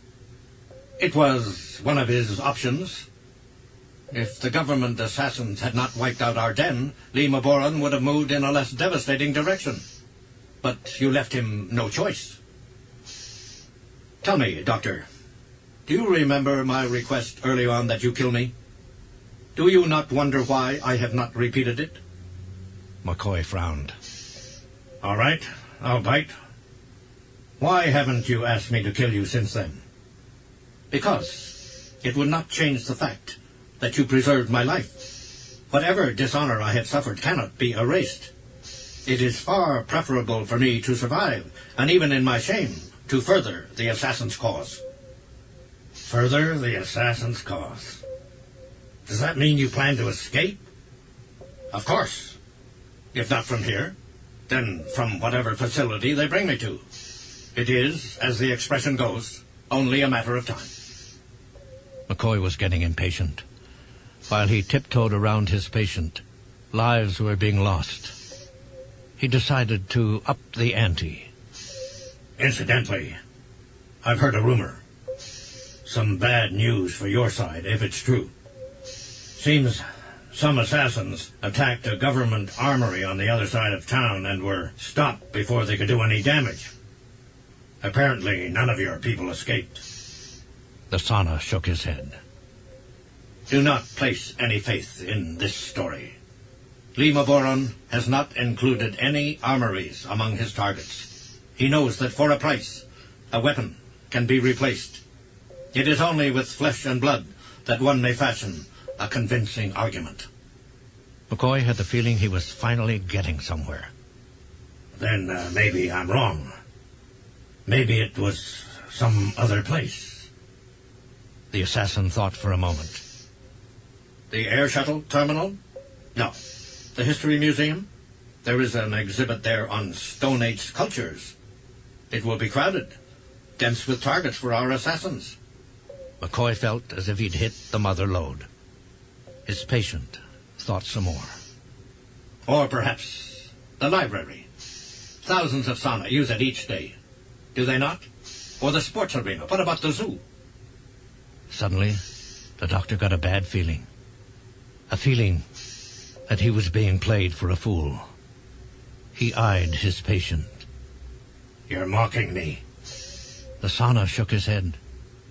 Mocking is too harsh a word, Doctor. I am merely telling you that I see through your tactic, and that it will not work. You must remember, I am an assassin. Trickery is second nature to me. McCoy could feel himself betrayed by the blood oozed his cheeks.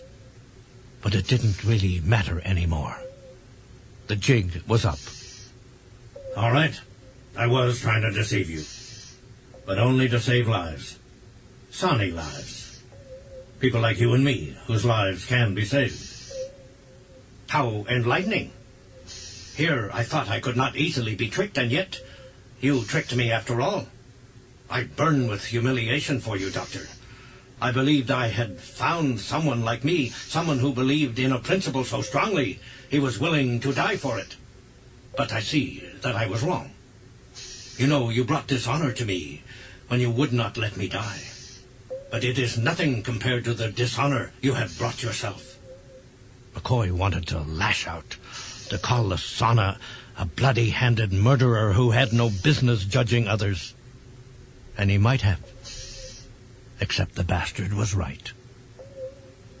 With that one thought firmly in mind, McCoy turned and walked toward the exit, and he didn't slow down until he was well into the corridor beyond. McCoy turned at the sound of the explosion. His eyes fairly popped out of his head as he realized what they meant. This time, the assassins had attacked the hospital.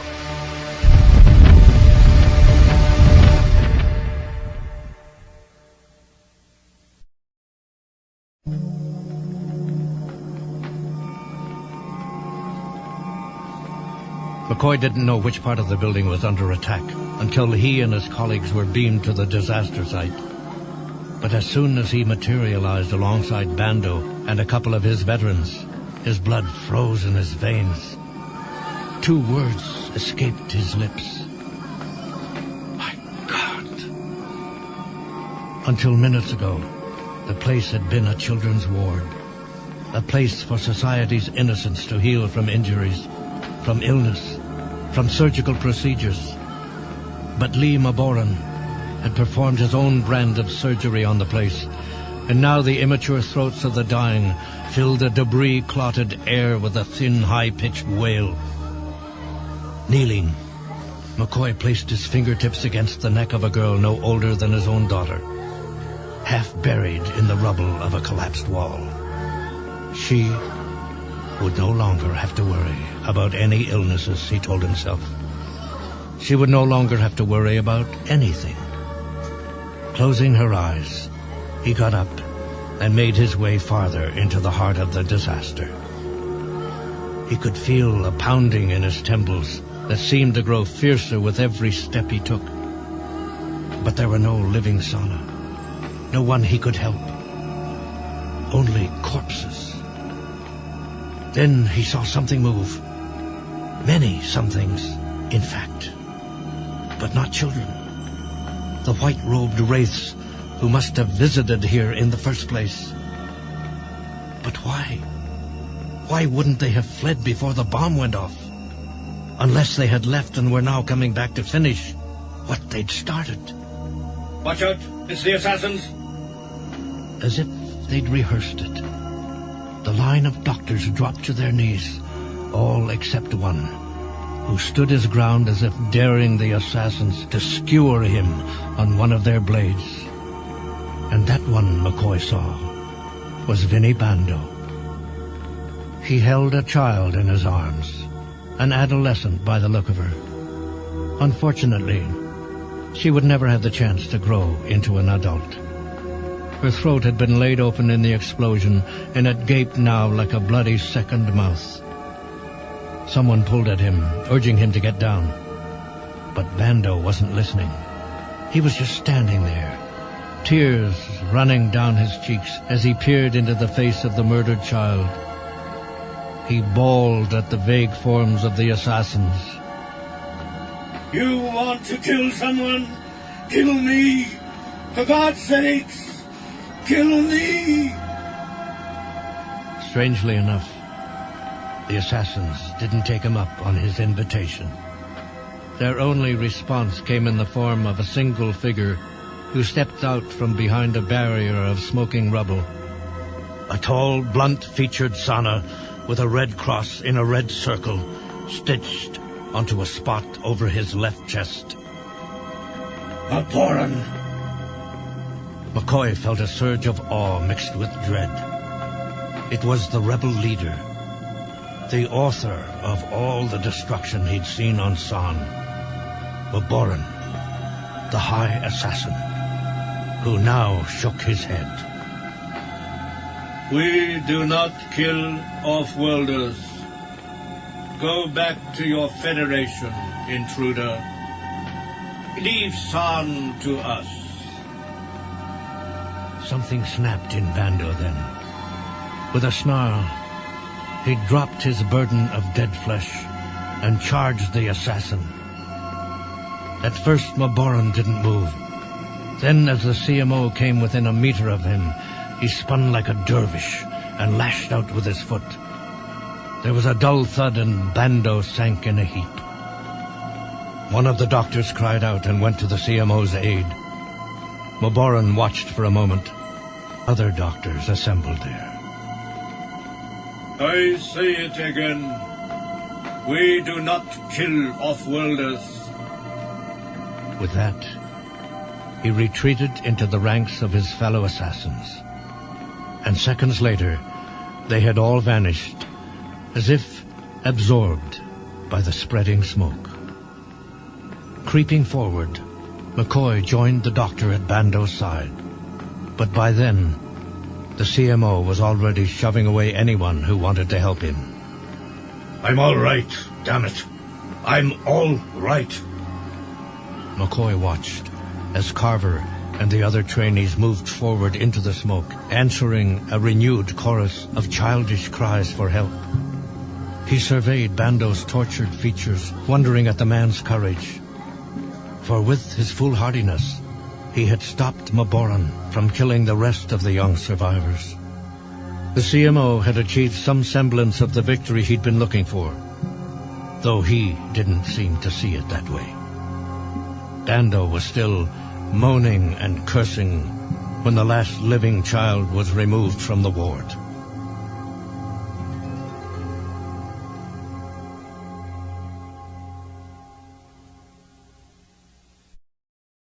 The couple of days that followed were strangely calm and orderly. It seemed both sides had pulled back to lick their wounds for a while. McCoy didn't see much of Bando. The man was spending a lot of time in his office, apparently in an attempt to come to grips with his experience in the children's ward. Despite everything, McCoy slept well the first 2 nights after the attack. But the third night, he woke in a cold sweat. His heart thumping so hard, he thought his ribs would break.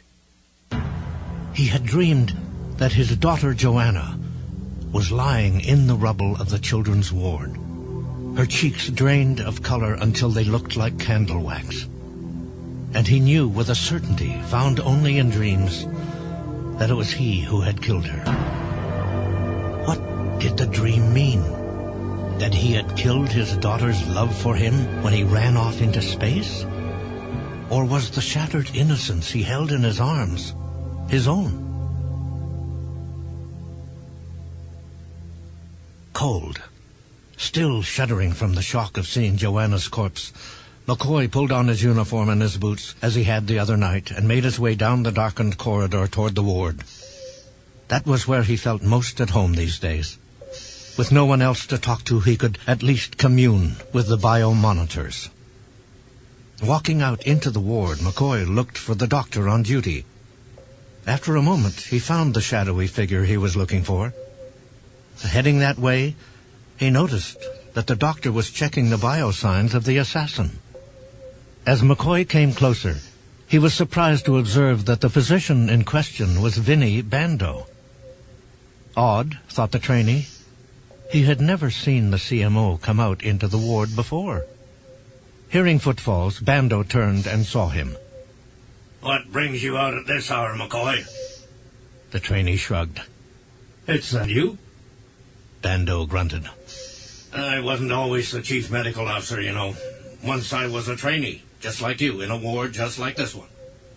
Tell you what, let's continue this conversation in my office. I got a bottle of Romulan ale that'll knock the back of your skull off. McCoy chuckled, surprised by the other man's camaraderie. All right, you're on. Just let me check on my patient here for a moment. Bando pulled him away. Come on, I just checked him. He's never been better. The trainee almost allowed himself to be herded toward the door, but something in Bando's voice gave him pause. He stopped long enough to glance at the display above the assassin's bed. That glance was all it took. The sauna signs were off. Not so far as to constitute a reason for panic, but no doctor worth his salt could have mistaken them for normal levels. McCoy whirled to face Bando. What did you do to him?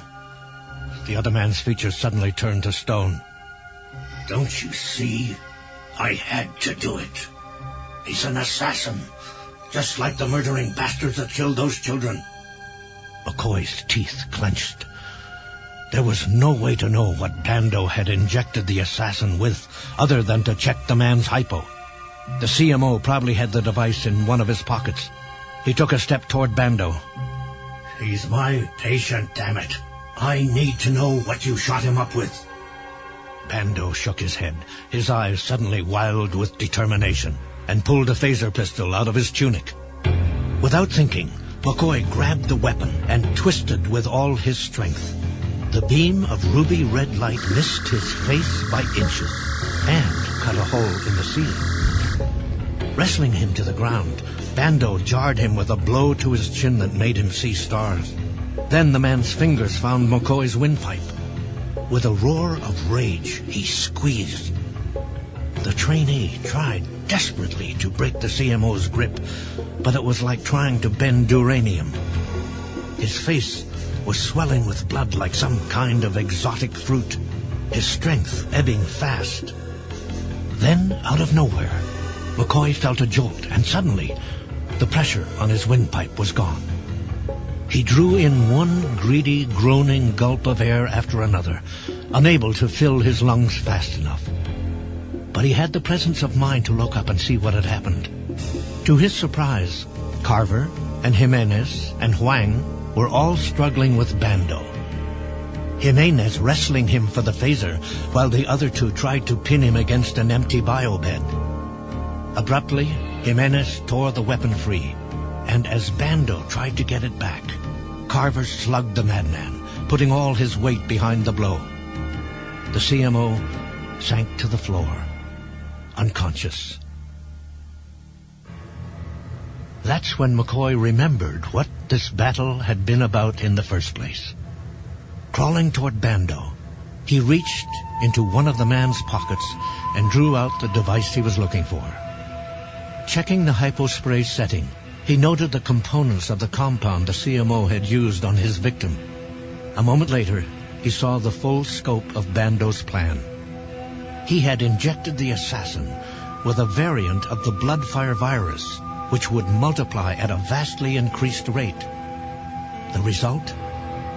At the first sign of stress, instantaneous and irreversible cardiac arrest. And no one would ever be blamed for the sauna's death, unless one took pains to look closely. The variant strain would appear identical to the existing virus. Fortunately, the variant strain could be eliminated if they'd caught it in time. With Carver's help, McCoy hauled himself to his feet. Frowning, he programmed in the antidote and pressed the hypo against the assassin's arm. McCoy looked up at the biosigns display. If he'd acted in time, the bio levels would start to descend in a minute or less. If he'd taken too long...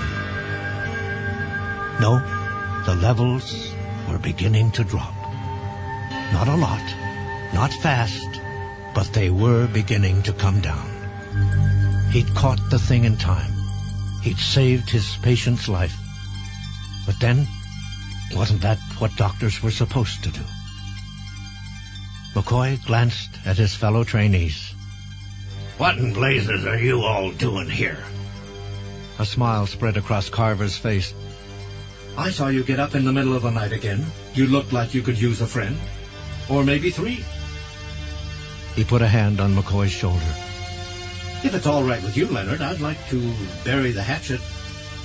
McCoy nodded. You got a deal. They had all kinds of company by then. All the doctors who had been woken up by the commotion.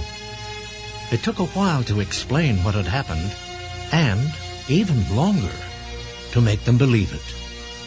But in the end, a couple of Sani guards showed up and took Bando away.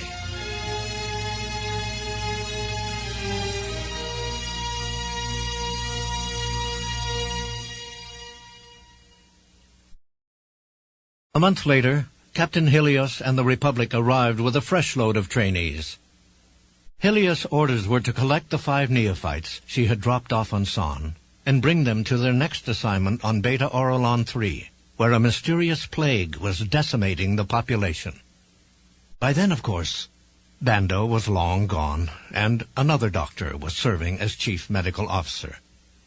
And McCoy's assassin patient had recovered well enough to be sent to the medical arm of a Sani penal facility, never knowing that his doctor had saved his life a second time. It was at breakfast, only hours before the trainees were to leave Ssan, that Taylor dropped her bombshell. I'm not going with you to Beta Orolon. I want to see this through to the end. The new CMO has already given me his blessing. McCoy shook his head. You'd break up the team? Taylor smiled sadly. Make no mistake about it. I'll miss you guys. Carver shook his head. Not me, you won't. I'm not leaving either. McCoy shot him an accusing look. What is this? An epidemic? You never said you wanted to stay here. I wasn't sure until just this moment. But if Janice got permission, I think I can too. You see, Ssan's in my blood now. I have an understanding of these people. I want to be around long enough to see them to the end of their troubles, to see them prosper. You can see the Beta Orolonites prosper. Won't that do? You see the Beta Orolonites prosper, Leonard. Then tell me.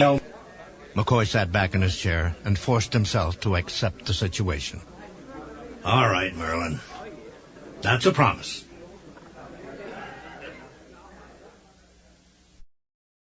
Season on Beta Orolon 3, the plague was finally under control thanks to a vaccine developed by the Federation's medical team. McCoy had just beamed back from a remote island, the last pocket of Orolonese culture to be vaccinated, when he received a subspace message disc from Ssan. Subspace communique, standard Earth date 8/3/2254. To Dr. Leonard McCoy. From Dr. Janice Taylor. Dear Leonard, I have some bad news. Please bear with me.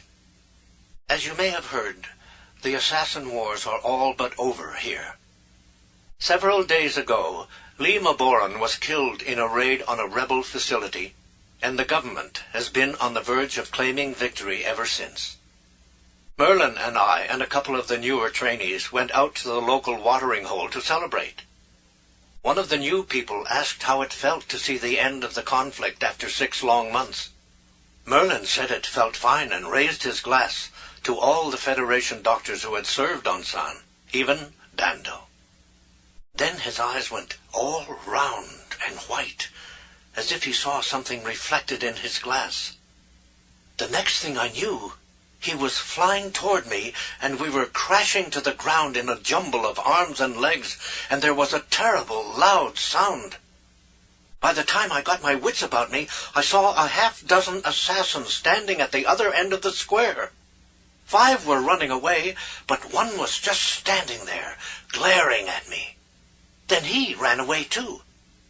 It was the sauna you treated, Leonard, the one Bando tried to kill that night in the ward. I've asked myself if I could have imagined his face in all the confusion, but I didn't. It was him. The bastard did what he promised. He escaped and went back to doing Maboran's dirty work. Merlin died in the explosion. If he hadn't flung himself in my direction when he did, I probably would have died too. I can tell you he was proud of what we accomplished on Ssan. Damn proud. But especially of you. He said you'd look back someday and know that rescuing that assassin from Bando was the most important thing you've ever done in your life. See you around, Janice. For a long time after he heard the message, McCoy just sat there. He could see the face of the sauna, the one whose life he'd saved, standing on the other side of the plaza, inspecting his handiwork with grim satisfaction. McCoy knew he'd never forget that face as long as he lived.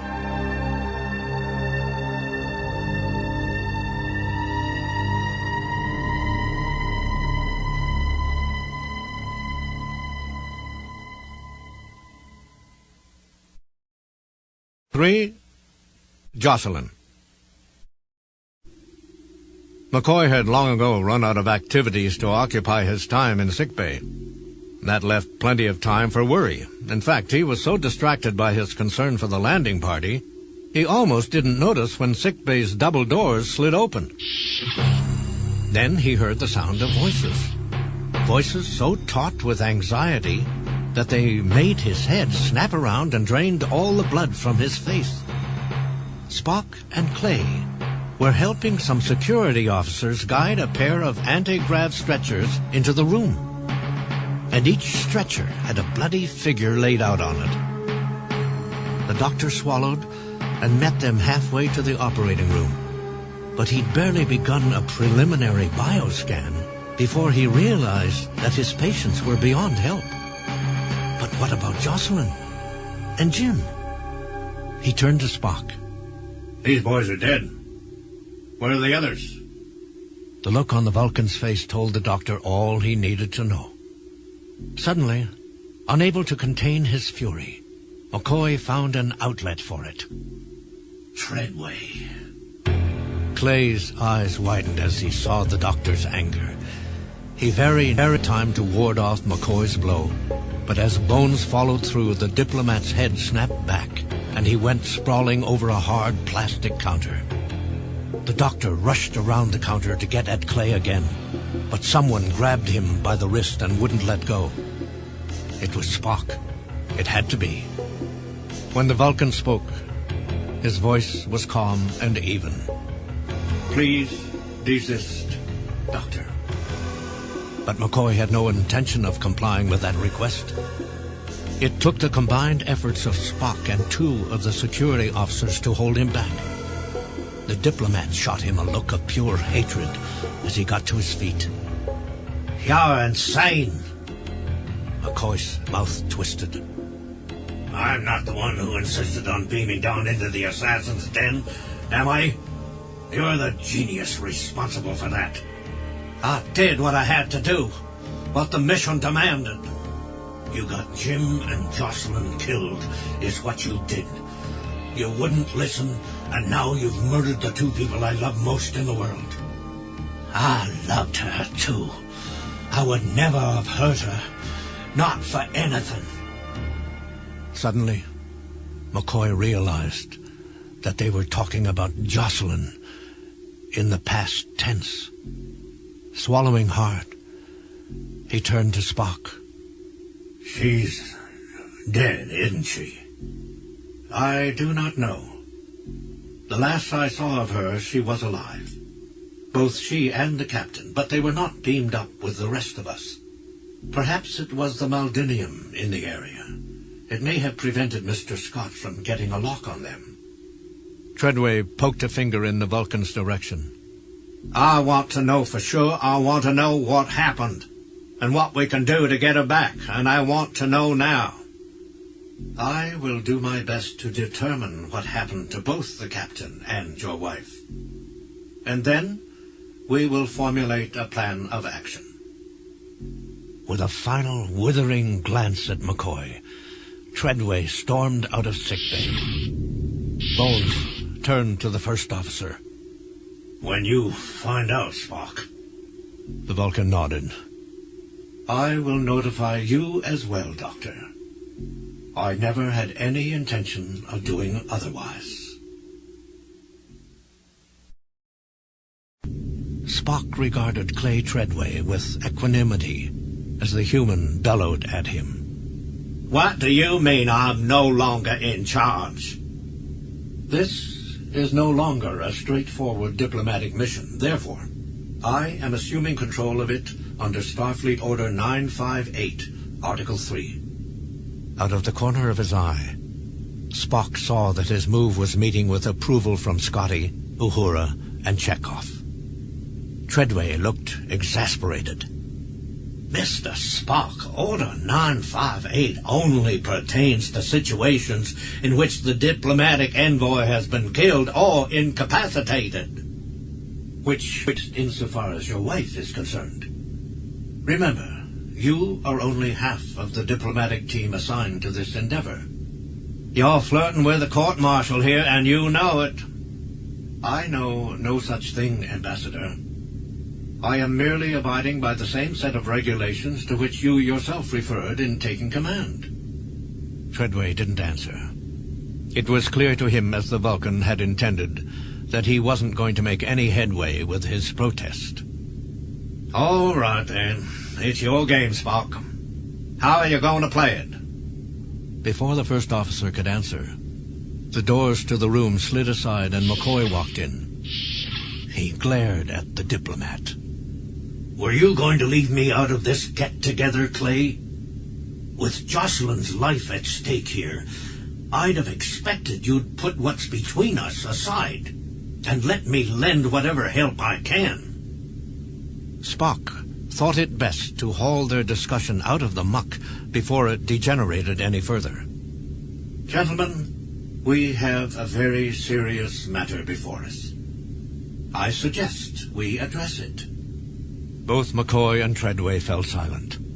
Spock turned to Scotty. Mr. Scott, why were you unable to recover the captain and Joselyn Treadway? Scotty scowled. Unable was not one of his favorite words. It was as you suspected, sir. We were confounded by the Maldinium in the area. In retrospect, it's a wonder we got the rest of you out. And were you able to pick up Captain Kirk's coordinates at any time after you beamed us aboard? Aye, we were not, sir. Because of the Maldinium again, but he's got to be down there somewhere. Treadway leaned forward, his eyes large. So, we still don't know if they're dead or alive? No, we don't. But we can recalibrate our instruments, and in time we should be able to turn them up, say in 2, maybe 3 hours. The doctor leaned forward like a snake uncoiling for battle. By then they may be past any help we could give them, Spock. Chekhov turned to the first officer. If he could send down a rescue party. Spock nodded. A party of 3. Dr. McCoy, Ambassador Treadway, and myself. As the doctor has pointed out, no one else on this ship has any... Also, the captain and Miss Treadway may turn out to be in need of medical assistance. As for Mr. Treadway, there may be yet an opportunity to achieve peace, and he is better trained in such matters than any of us. What is more, his files indicate that he is a good shot with a phaser. Of course, this presupposes that you both understand from the beginning who is in charge of this effort, and agree to follow my orders regardless of your feelings about one another. The doctor scowled. Count me in. Treadway nodded. And myself as well. Spock eyed them appraisingly. It is settled then. Mr. Scott, I will need a data map of the assassin's lair with references to those spots where the Maldinium deposits are the least troublesome. Scott smiled reassuringly. You've got it, sir. We beam down in 20 minutes, gentlemen. Do not be late.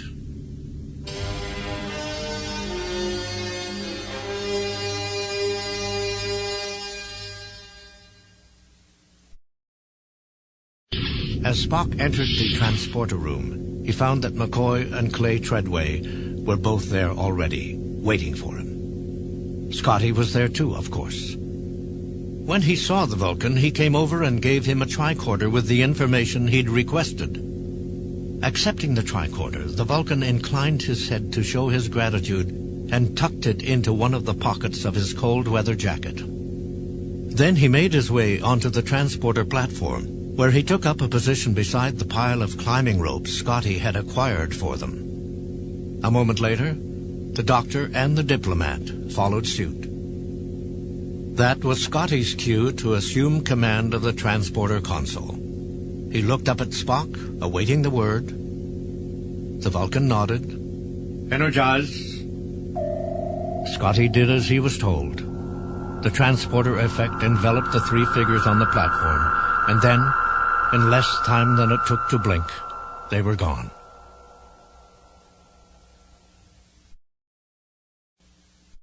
Captain? Captain Kirk? Kirk bolted upright at the sound of his name and felt his head swim with pain. Opening his eyes, he saw Joselyn Treadway, her face half illuminated by the light of the candle in her hand. A quick glance at a low-ceiling cave, the edges of which blurred away into darkness. He sighed. Where are we? We're in the assassin's lair, Captain. They brought us here after the others beamed up. Kirk remembered now how Spock and Clay Treadway had vanished in the transporter effect. He looked at his companion. What went wrong? Why didn't we get beamed up along with the others? But even before he finished his question, he had the answer. The Maldinium, of course. Will Mr. Spock try to get us out of here? I don't know. It depends. First of all, on whether they think we're dead or alive. If the Maldinium configurations in these caves keep them from obtaining a reliable sensor scan, Spock might not want to put anyone else's life on the line. And even if they can find us, there are no guarantees. Those same configurations might prevent them from beaming down with any certainty of survival. So, very possibly, we're on our own. Kirk nodded. He wanted to provide Joselyn with a reason for optimism, but it was difficult to find one. Even if Spock knew they were alive, even if he could get in here to rescue them, their captors were trained killers. Lord knew the captain had been in his share of tight spots in the course of his career, and he'd always beaten the odds. So why was he plagued by the notion that this small, dark cavern in the mountains of Ssan was where his luck would finally run out?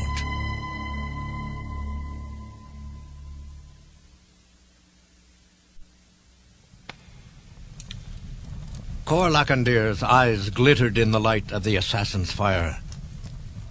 The off-worlders must die. What other option is there? There were murmurs of assent from the other young assassins. Andraus noted this. When he spoke, his voice was calm, but authoritative. Tradition frowns on the taking of such lives, Cor. It is dishonorable to shed blood that has never flowed through Sani veins. Assassination is a right, a privilege, not to be bestowed on off-worlders. There was a time, he recalled, when he diverged from that principle. However, that was a long time ago. Lacandir raised his voice in reply. We have already killed. At least 2 of the Federation people are dead. Andraus met the challenge squarely. Does an assassin build shame upon shame? Or does he learn from his mistakes and seek to rectify them? Lacandir grunted softly. You call it shame to defend ourselves, Master? The High Assassin nodded. I call it shame to break with tradition, no matter the provocation. I assure you, Lee Mavoran would have slit his own throat and those of all his comrades before staining his blade with an off-worlder's blood. Lacandir looked puzzled. But you promised we would break the off-worlders. Yes, Cor. Break them, but not kill them. Send them away, but not to join the souls of their ancestors. Lacandir tossed a twig into the fire. Yet, we cannot let them go. They have seen our lair. They will return to their ship and use their knowledge to purge us from this place. Andraus shook his head. Has it not occurred to you, Cor, that the off-worlders know the location of our lair already? But Lacandir still wasn't satisfied. Then why were they walking around out there? Perhaps their instruments could not tell them everything. Andraus' voice cracked like a whip. Think, Cor. Have the Federation people ever attacked any Sana, assassin or otherwise? Have they even displayed a desire to attack us? No. Their way is to talk, to cajole. They do not use force, except when all else fails. One of the other young ones nodded. It is true that they did not kill any of us with their weapons. The High Assassin continued. And their presence assures us against an attack by the Master Governors. That is why the captives must remain alive, brothers. This time, Andraus had faced Cor's challenge and surmounted it. But he knew it was not the last challenge he would face from Cor Lacandir.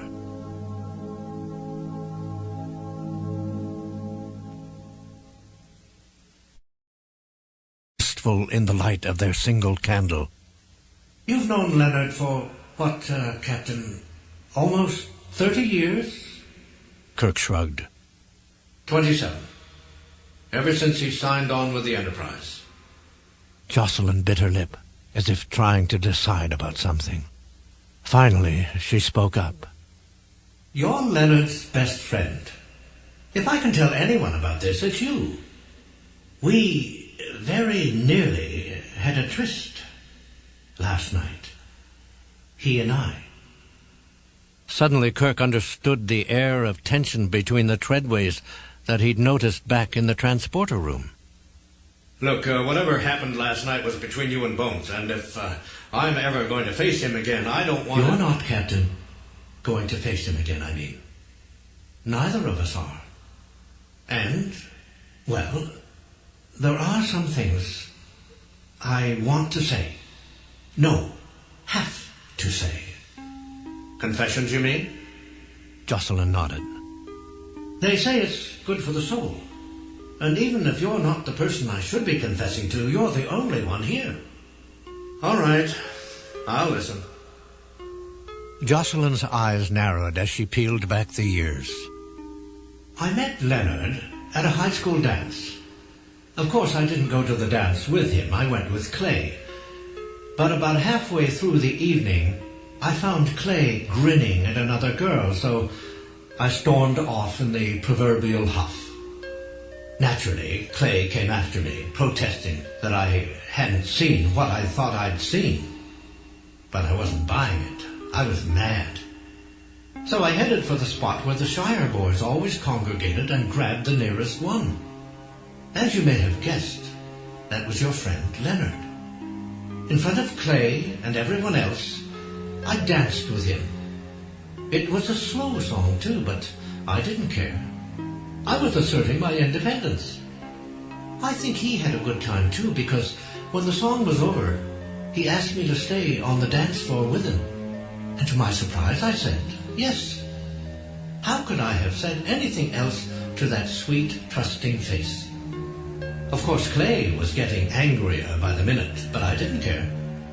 I asked my dancing partner what his name was, and he told me it was Leonard McCoy. He said he and his family were new in town, so I probably hadn't heard of him. On the other hand, he knew my name. In fact, he confessed he'd seen me around school, but he never expected to get the chance to dance with me. Kirk thought he knew what came next. A walk in the shadow of some peach trees, an exchange of heartfelt secrets in the beautiful moonlight. He was dead wrong. Joselyn's forehead creased with the memory. That's when Clay spun him around, hauled off and punched him right in the nose. I don't know who was more shocked, Leonard or myself. All I remember is Clay grabbing my hand and pulling me away. I tried to get free, but Clay was strong, and he'd had just about enough of my antics. In our anger with each other, we'd both pretty much forgotten about the boy I was dancing with, but Leonard hadn't forgotten about us. There was a sound like a branch cracking in a windstorm, and suddenly Clay was sitting on his rump, holding his hand to his mouth.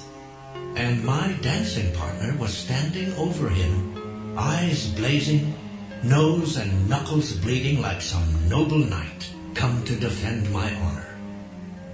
I couldn't let them continue to go at it, could I? Clay would have killed him. So I very quickly stepped between them and made them withdraw to opposite ends of the room. It was only then that I realized I had a choice to make.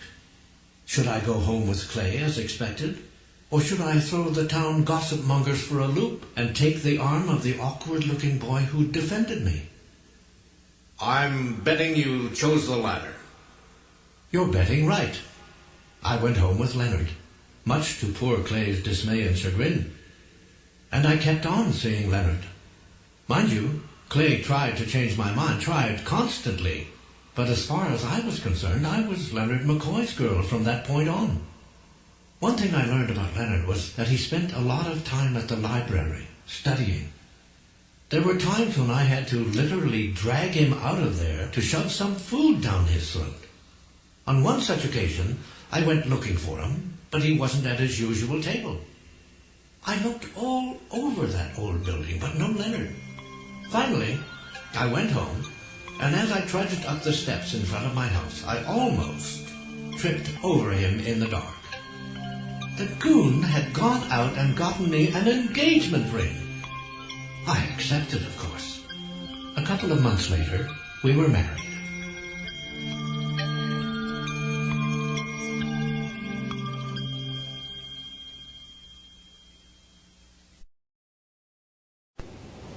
Cor Lachendeer had grown up on a hot, crowded seacoast. He wasn't used to cold places. So as he stood guard before the assassin's stronghold, he shivered. Beside him, the youth named Marn Salariat made a sound of disgust. Andraus was wrong. The off-worlders should be destroyed like any other enemy. Cor nodded. I agree. They should die. I thought so. Now the question is, what will we do about it? Sit around the campfire and talk ourselves breathless? Or act on our convictions? Indeed, what would they do? Was Cor ready to oppose Andraus and to risk substantial bloodshed by doing so? Marn searched his eyes for an answer. Cor gave him one. We act.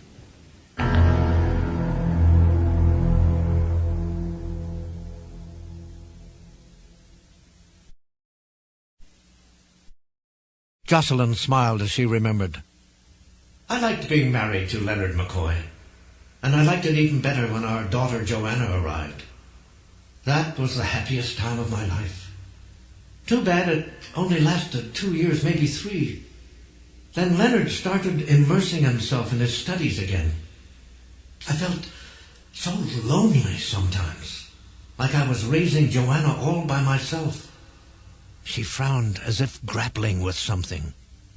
That's when Clay came back into the picture. He'd been away at some fancy school up north, and I hadn't seen hide nor hair of him for years.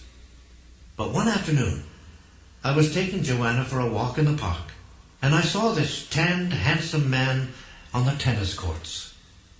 It was Clay, of course. He asked me how Leonard and I were doing, and I told him we were doing fine. But Clay knew me well enough to hear the discontent in my voice. Still, he just smiled and returned to his tennis game. Kirk felt a queasiness in his gut, but he let his companion go on without interruption. It was fine to see Clay again. He was like a breath of fresh air. I almost felt guilty for thinking about him that way. So guilty, in fact, that meeting Clay was the first thing I told Leonard about when he walked in the door that evening. But as usual, Leonard barely seemed to hear me. A few days later, I got a call from Clay. He wanted to know if I could get away to play some tennis with him. I grabbed my racket, packed Joanna off to my parents' house, and made a beeline for the park. The feeling in the captain's gut was getting more and more unpleasant. But he let Joselyn go on. I've got no proof that he let me beat him that day, but I'm pretty sure of it. Anyway, it felt great, not just to win, but to have someone pay attention to me for once. When Clay dropped me off at the door, it didn't seem right to just send him off without so much as a glass of iced tea. And besides, I didn't want the afternoon to end quite yet, so I invited him in. Kirk squirmed. He could see where this was heading, and he desperately didn't want it to go there. But he had no choice. Joselyn went on. For the last 40 years, I've tried to remember who made the first move, who initiated what came afterwards. And I can't. Maybe it doesn't matter, but Clay's visit didn't end with a glass of iced tea. It became much more than that. I didn't plan it, at least I think I didn't. But it happened anyway. The muscles in the captain's stomach knotted painfully. It was almost as if it wasn't Bones Joselyn had cheated on, but him. And there was more. He could see it in her eyes as she resumed her story. Unfortunately, it was that afternoon that Leonard decided to come home early and surprise me with a bouquet of flowers. I was surprised, all right. We both were. No, make that all three of us. Tears stood out in Jocelyn's eyes. The rest you know. How Leonard ran off to join Starfleet. How left to my own devices, I made something of myself. How we tried once to make our marriage work again, but to no avail. And how another 30 years or so went by without us saying so much as one word to each other. All that time, Clay kept on courting me. But I couldn't marry him. He was vain, shallow, useless. All the things I had been before Leonard left me. Then, about 12 years ago, he decided to go into the diplomatic corps, a family tradition apparently. I accompanied him on one of his missions to a place called Yarnos 7. Before I knew it, I was sitting next to him at the bargaining table, and much to my amazement, I liked it. Clay asked me to work with him from then on, and once we were working together and doing such a damn fine job of it, it only seemed to make sense that we should be partners in other respects as well. So we went back to Georgia and got married. For a number of years we were pretty happy. Then I started getting antsy again, except this time I didn't have an inattentive husband to blame for my restlessness. I was doing interesting work. I was loved. I had everything anyone could ask for, and yet I still wasn't content. There was something missing. Kirk looked at her. And that was? She shrugged. I still don't know. But I think deep down, I never stopped loving Leonard or feeling guilty about what I had done to him. And until I had resolved those feelings, I just wasn't going to let myself be happy. Joselyn looked at the captain. What she wanted, he knew, was forgiveness. Not an easy thing for him to give, considering that she'd hurt his friend. But if Bones had seen fit to forgive her, to forget the past, how could Kirk do any less?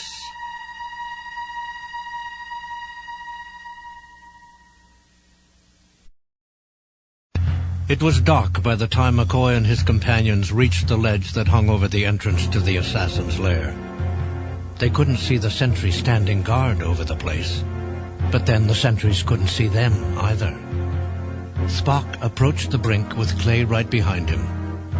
Both men had their phasers drawn and ready.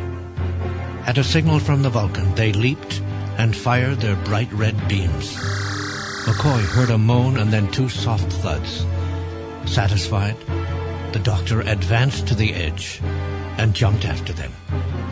As he'd expected, there were two assassins stretched out before a small triangular-shaped opening in the rock, their white robes blending in with the white snow.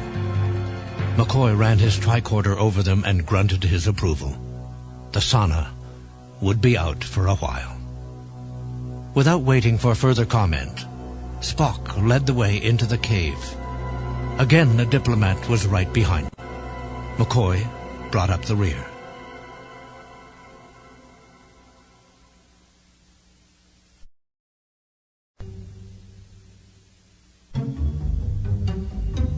Kirk turned, reacting to a sound which seemed to have come from the passageway outside their prison cavern.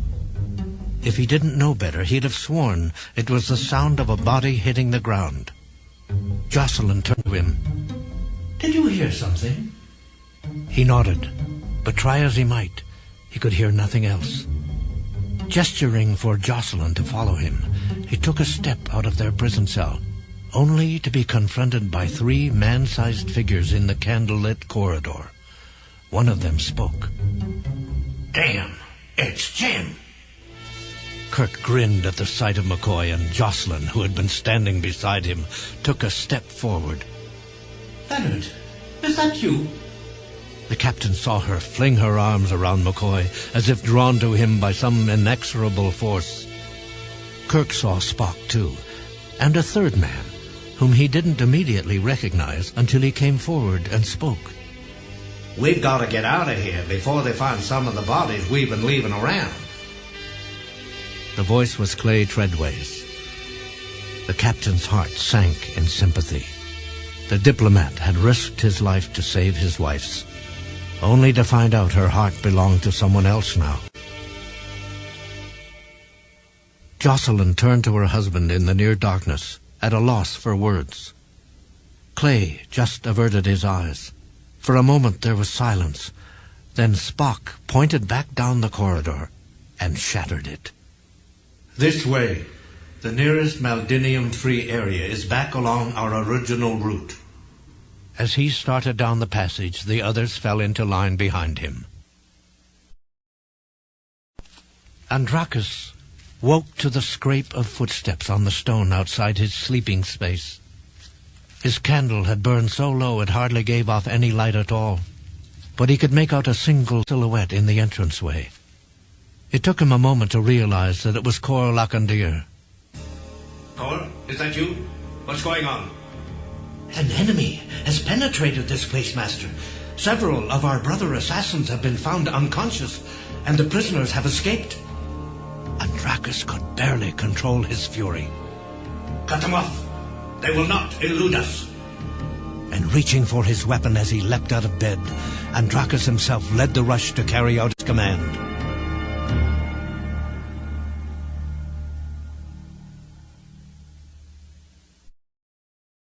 Long way from finishing what they'd started. If they failed to reach the beam-up site Spock had in mind, they didn't have a prayer of getting out of here alive. Suddenly, up ahead, Spock and Treadway stopped dead in their tracks. The doctor bit his lip. Had they reached their destination already? No. Something was wrong. He could tell by Spock's posture, by the way he held his phaser in front of him. A moment later, the cavern erupted with a half-dozen flares of light, and as the flares stabilized into candle flames, McCoy and his companions finally saw what they were up against. On the other side of a shadowy crevasse, there were at least 100 Sana blocking their way, each one armed with something sharp and deadly-looking. One of the assassins called out, "Drop your weapons, now!" The Sana's face spoke of dignity and purpose, and a moment later McCoy saw why. His robe bore an emblem of a red cross. Inside, a red circle. The doctor recognized it as the symbol of the High Assassin. But that wasn't all he recognized. As he stared at the face above the symbol, he realized he had seen it before, amid the ruins of a government tower in Pitur, and later, in a Federation biobed. It was the young assassin whose life McCoy had saved, the one who had finally escaped and made the doctor pay for his kindness with his friend Merlin's blood. And this was the leader of the newly revived assassin movement. This was Shil Andraus. Suddenly, McCoy's fear was gone, replaced by blistering malice. "You bastard, you cold-hearted, murdering bastard!" The High Assassin leveled a molten look at the human, but then recognition must have dawned in him too, because his mouth shaped the doctor's name. McCoy. He started to say more, but before he could get another word out, one of his followers sent a message of his own. There was a whisper of metal on the air and a single angry cry. "Marn, no!" Fortunately, the blade landed at McCoy's feet. A veteran assassin wouldn't have missed, so it had to have been a youth who'd thrown the thing, which meant there was still a chance to contain the potential for violence, as long as they stayed in control and no one fired back. But someone did. Clay's phaser erupted with blood-red fury. As the doctor watched, horrified, the beam struck Andraus himself, sending him spinning out of control at the brink of the crevasse. With a roar of pain and anger, Andraus plunged into the yawning fissure, but not before extracting a knife from his robes and pitching it in his assailant's direction.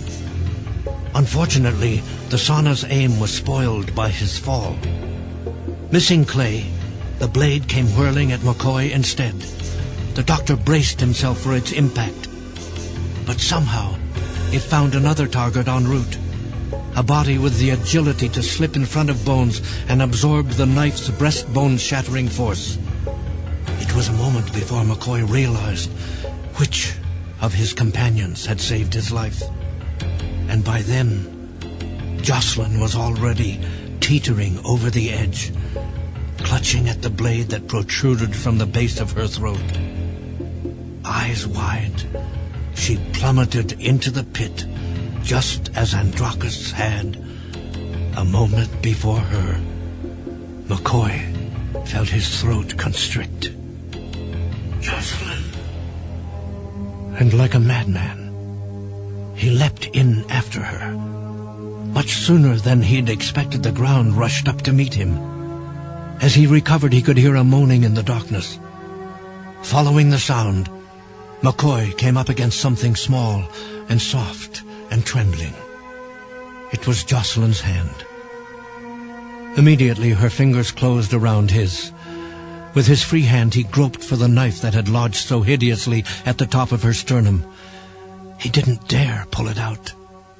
The bleeding would only hasten her death.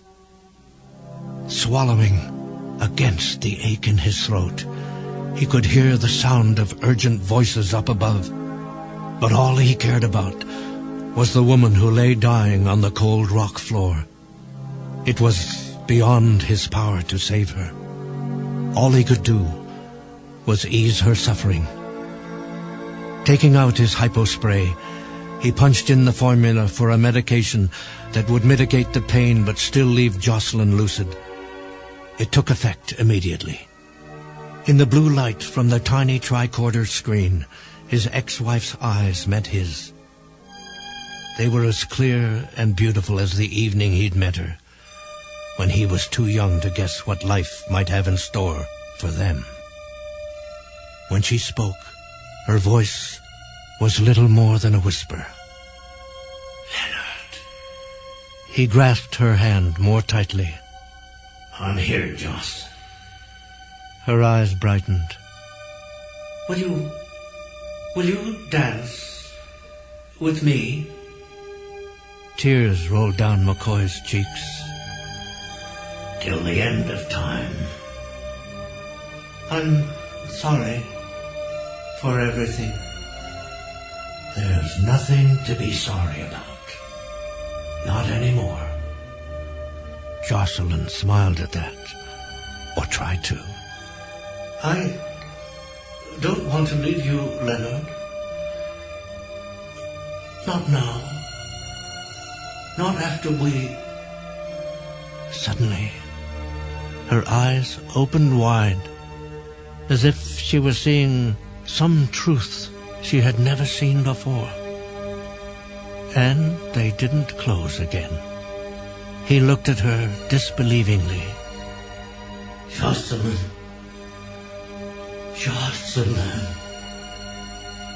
But there was no answer. No answer at all. Heaving with emotion, McCoy buried his face in her still fragrant-smelling cheek and bawled like a newborn baby.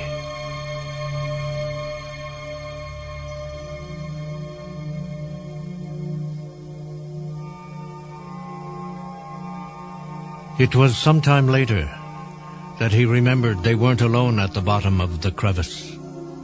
There was another presence there, another living being who hadn't uttered a word. Andraus, the man who had killed not only Merlin Carver, but Joselyn, now as well.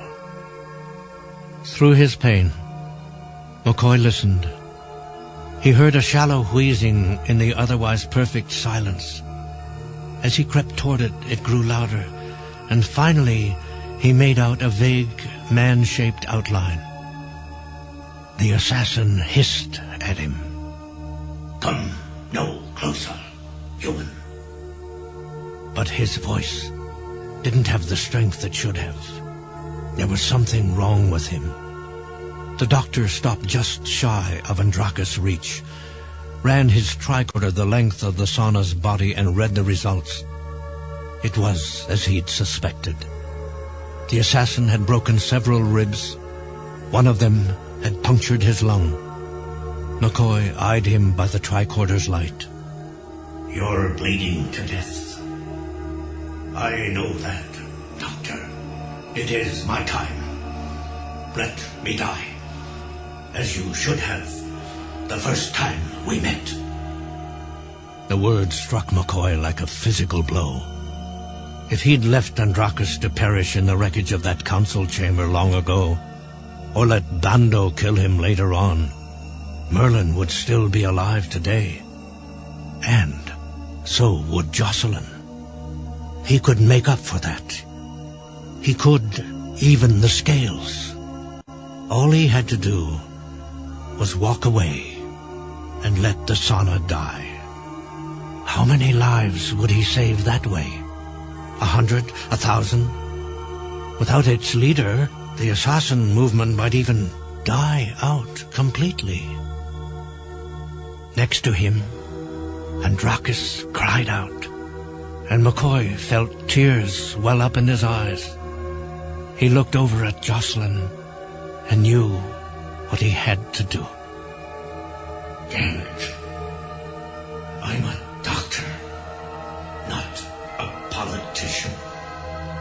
If Andraus wanted, he could take his own life later on.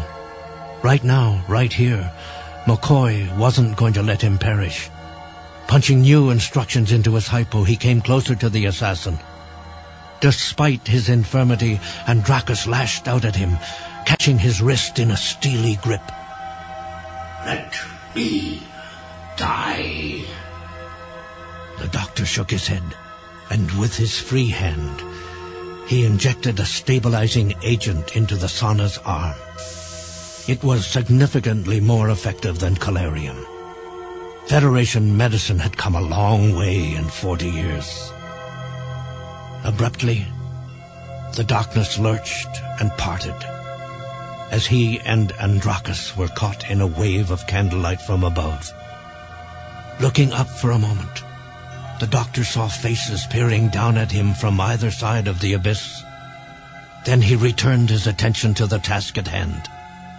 Andraus grimaced at the indignity being heaped on him. I will cut your heart out and feed it to you on a stick. I will shred your flesh and grind your bones to dust. The assassins above them raised their voices in protest. He is healing Andraus. It is sacrilege for such as he to preserve the Master's life. The hell with them, McCoy thought. He reached for his communicator to arrange an emergency transport. But unbeknownst to him, his patient was gazing beseechingly at one of his fellow assassins, a youth called Cor Lacandier. Frowning, his knife to the level of his ear, and with a quick, deadly motion, he flung it end over end toward the flesh that awaited it below. McCoy looked up too late to avoid the blade that came whizzing toward him. But as it turned out, it wasn't meant for him at all. Missing his head by the width of a finger, it plunged point first into Andraus' chest.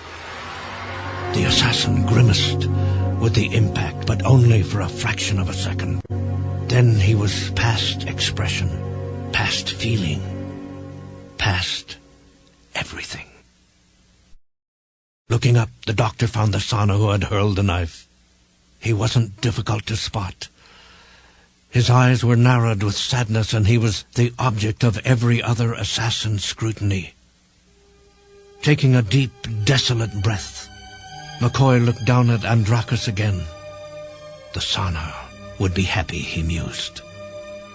There was one less shadow on the sun. Slowly, methodically, McCoy put his tools away. What now? With Andraus dead, would someone else take his place? Not that he really gave a damn. He returned to Joselyn and knelt beside her. Her hand was cold. So cold to the touch.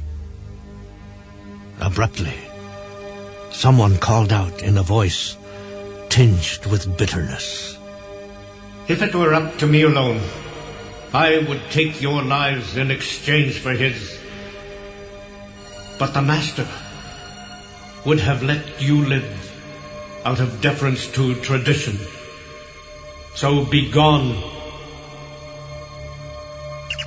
The captain flipped open his communicator and gave the appropriate orders, though McCoy was too numb to pay much attention to them. A moment later, the crevasse was gone, replaced by more familiar surroundings. Log stardate 9582.1. Without their leader, Shil Andraus, the Sani assassin's cult is crumbling. It appears that the crisis has been averted, though not the way we originally intended. For the foreseeable future, there is no reason for additional Federation intervention. On a more personal note, I would like to commend the courage and spirit of Joselyn Treadway, diplomatic liaison. It is an indication of her devotion to the principles of peace and justice that she gave her life to see our effort on Ssan succeed. We are saddened but proud to convey her body back to Earth for burial.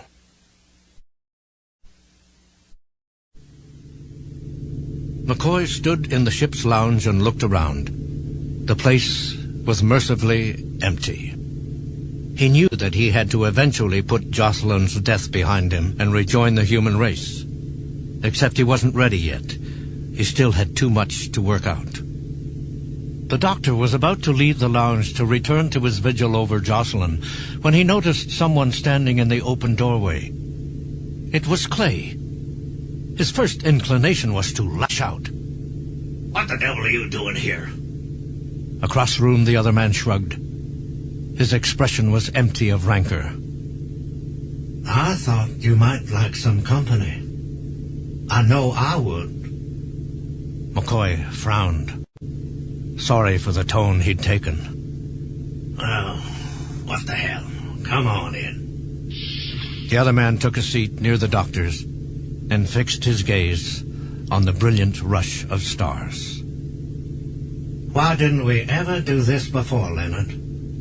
Why didn't we ever act out? Oh, we had other things on our minds. Clay turned to him and smiled crookedly. And we still do, don't we? We still have her on our minds. You know, I hated you when we were young, for knocking me down at that social, for being smarter than I was, and of course, for taking Joselyn away from me. I hated you too, for being tall and good-looking and having a way with women. And for what happened that day I came home early from medical school. The diplomat nodded.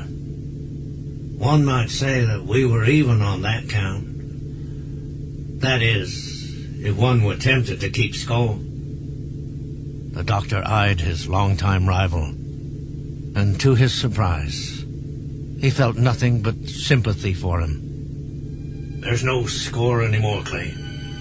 The game's over, and we're both losers. We lost the person we held dearest in all the universe. The diplomat's forehead creased with the weight of that realization. For a long while they sat in companionable silence, more like old friends than old enemies. Then Clay turned to the doctor, his features sterner than before. Score or no score, Leonard, Joselyn only really loved one of us. Sure, she went back and forth, confused about what she really wanted.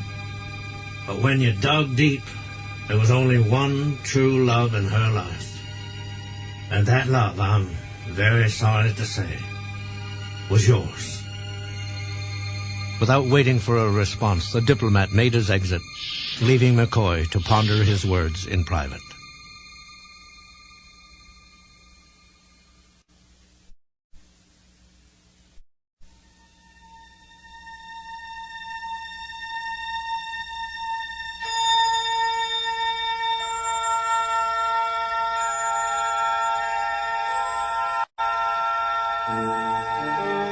Kirk sat in his command chair and watched a familiar sight loom before him on the forward screen. They were entering Earth's solar system. They were almost home. It wasn't right, he thought. This was the last leg of their last voyage. They should have all been on the bridge together. All the fine, self-sacrificing officers who had served him so long and so well over his many years in space. And one of them, perhaps, the most important one, was missing. Of course, McCoy could hardly be blamed for his absence. But it would have been nice to have the doctor standing at one shoulder and Spock at the other as they pulled into Earth orbit for the last time. The thought had barely crossed his mind when he heard the turbo lift open. As he listened, he heard the sound of footsteps on the deck. Some sixth sense told the captain to turn around. And when he did, he saw his friend Bones step. Slowly, hesitantly, the doctor negotiated a path to the command chair. When he finally got there, he turned to the forward view screen, where the stars swept by in pristine splendor. The captain spoke to him in a voice so low, it was almost a whisper. "Are you all right, Bones?" McCoy didn't take his eyes off the screen. I'm fine, Jim. Or anyway, I will be. That would have to do. Kirk started to swivel around to face forward again when he saw his first officer move away from his post. Deadpan as ever, Spock crossed to the captain's chair and took up a position at Kirk's other shoulder.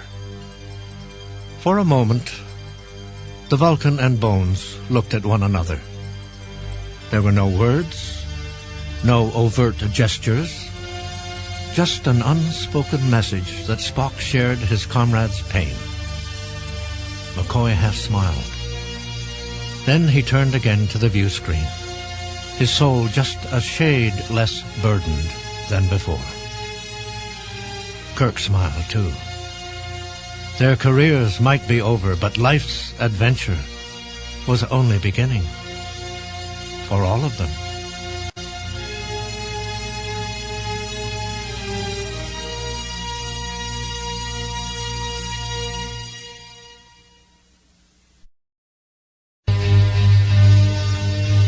Shadows on the Sun was written by Michael Jan Friedman and read by James Doohan. It was adapted for audio by Michael Jan Friedman. The recording engineer was Ella Brackett. The tape editor was Stephen Strassman, with post-production and sound design by Gary Fink. Original music was composed by Richard Emmett, Eve Beglarian, Sam McCallie, and Carl Schurtz. Theme music from the Star Trek television series was composed by Alexander Courage and Gene Roddenberry, and used courtesy of Bruin Music. The associate producer was Linda Wallman. Carol Shapiro was the director. Shadows on the Sun was produced by Susan Perrin.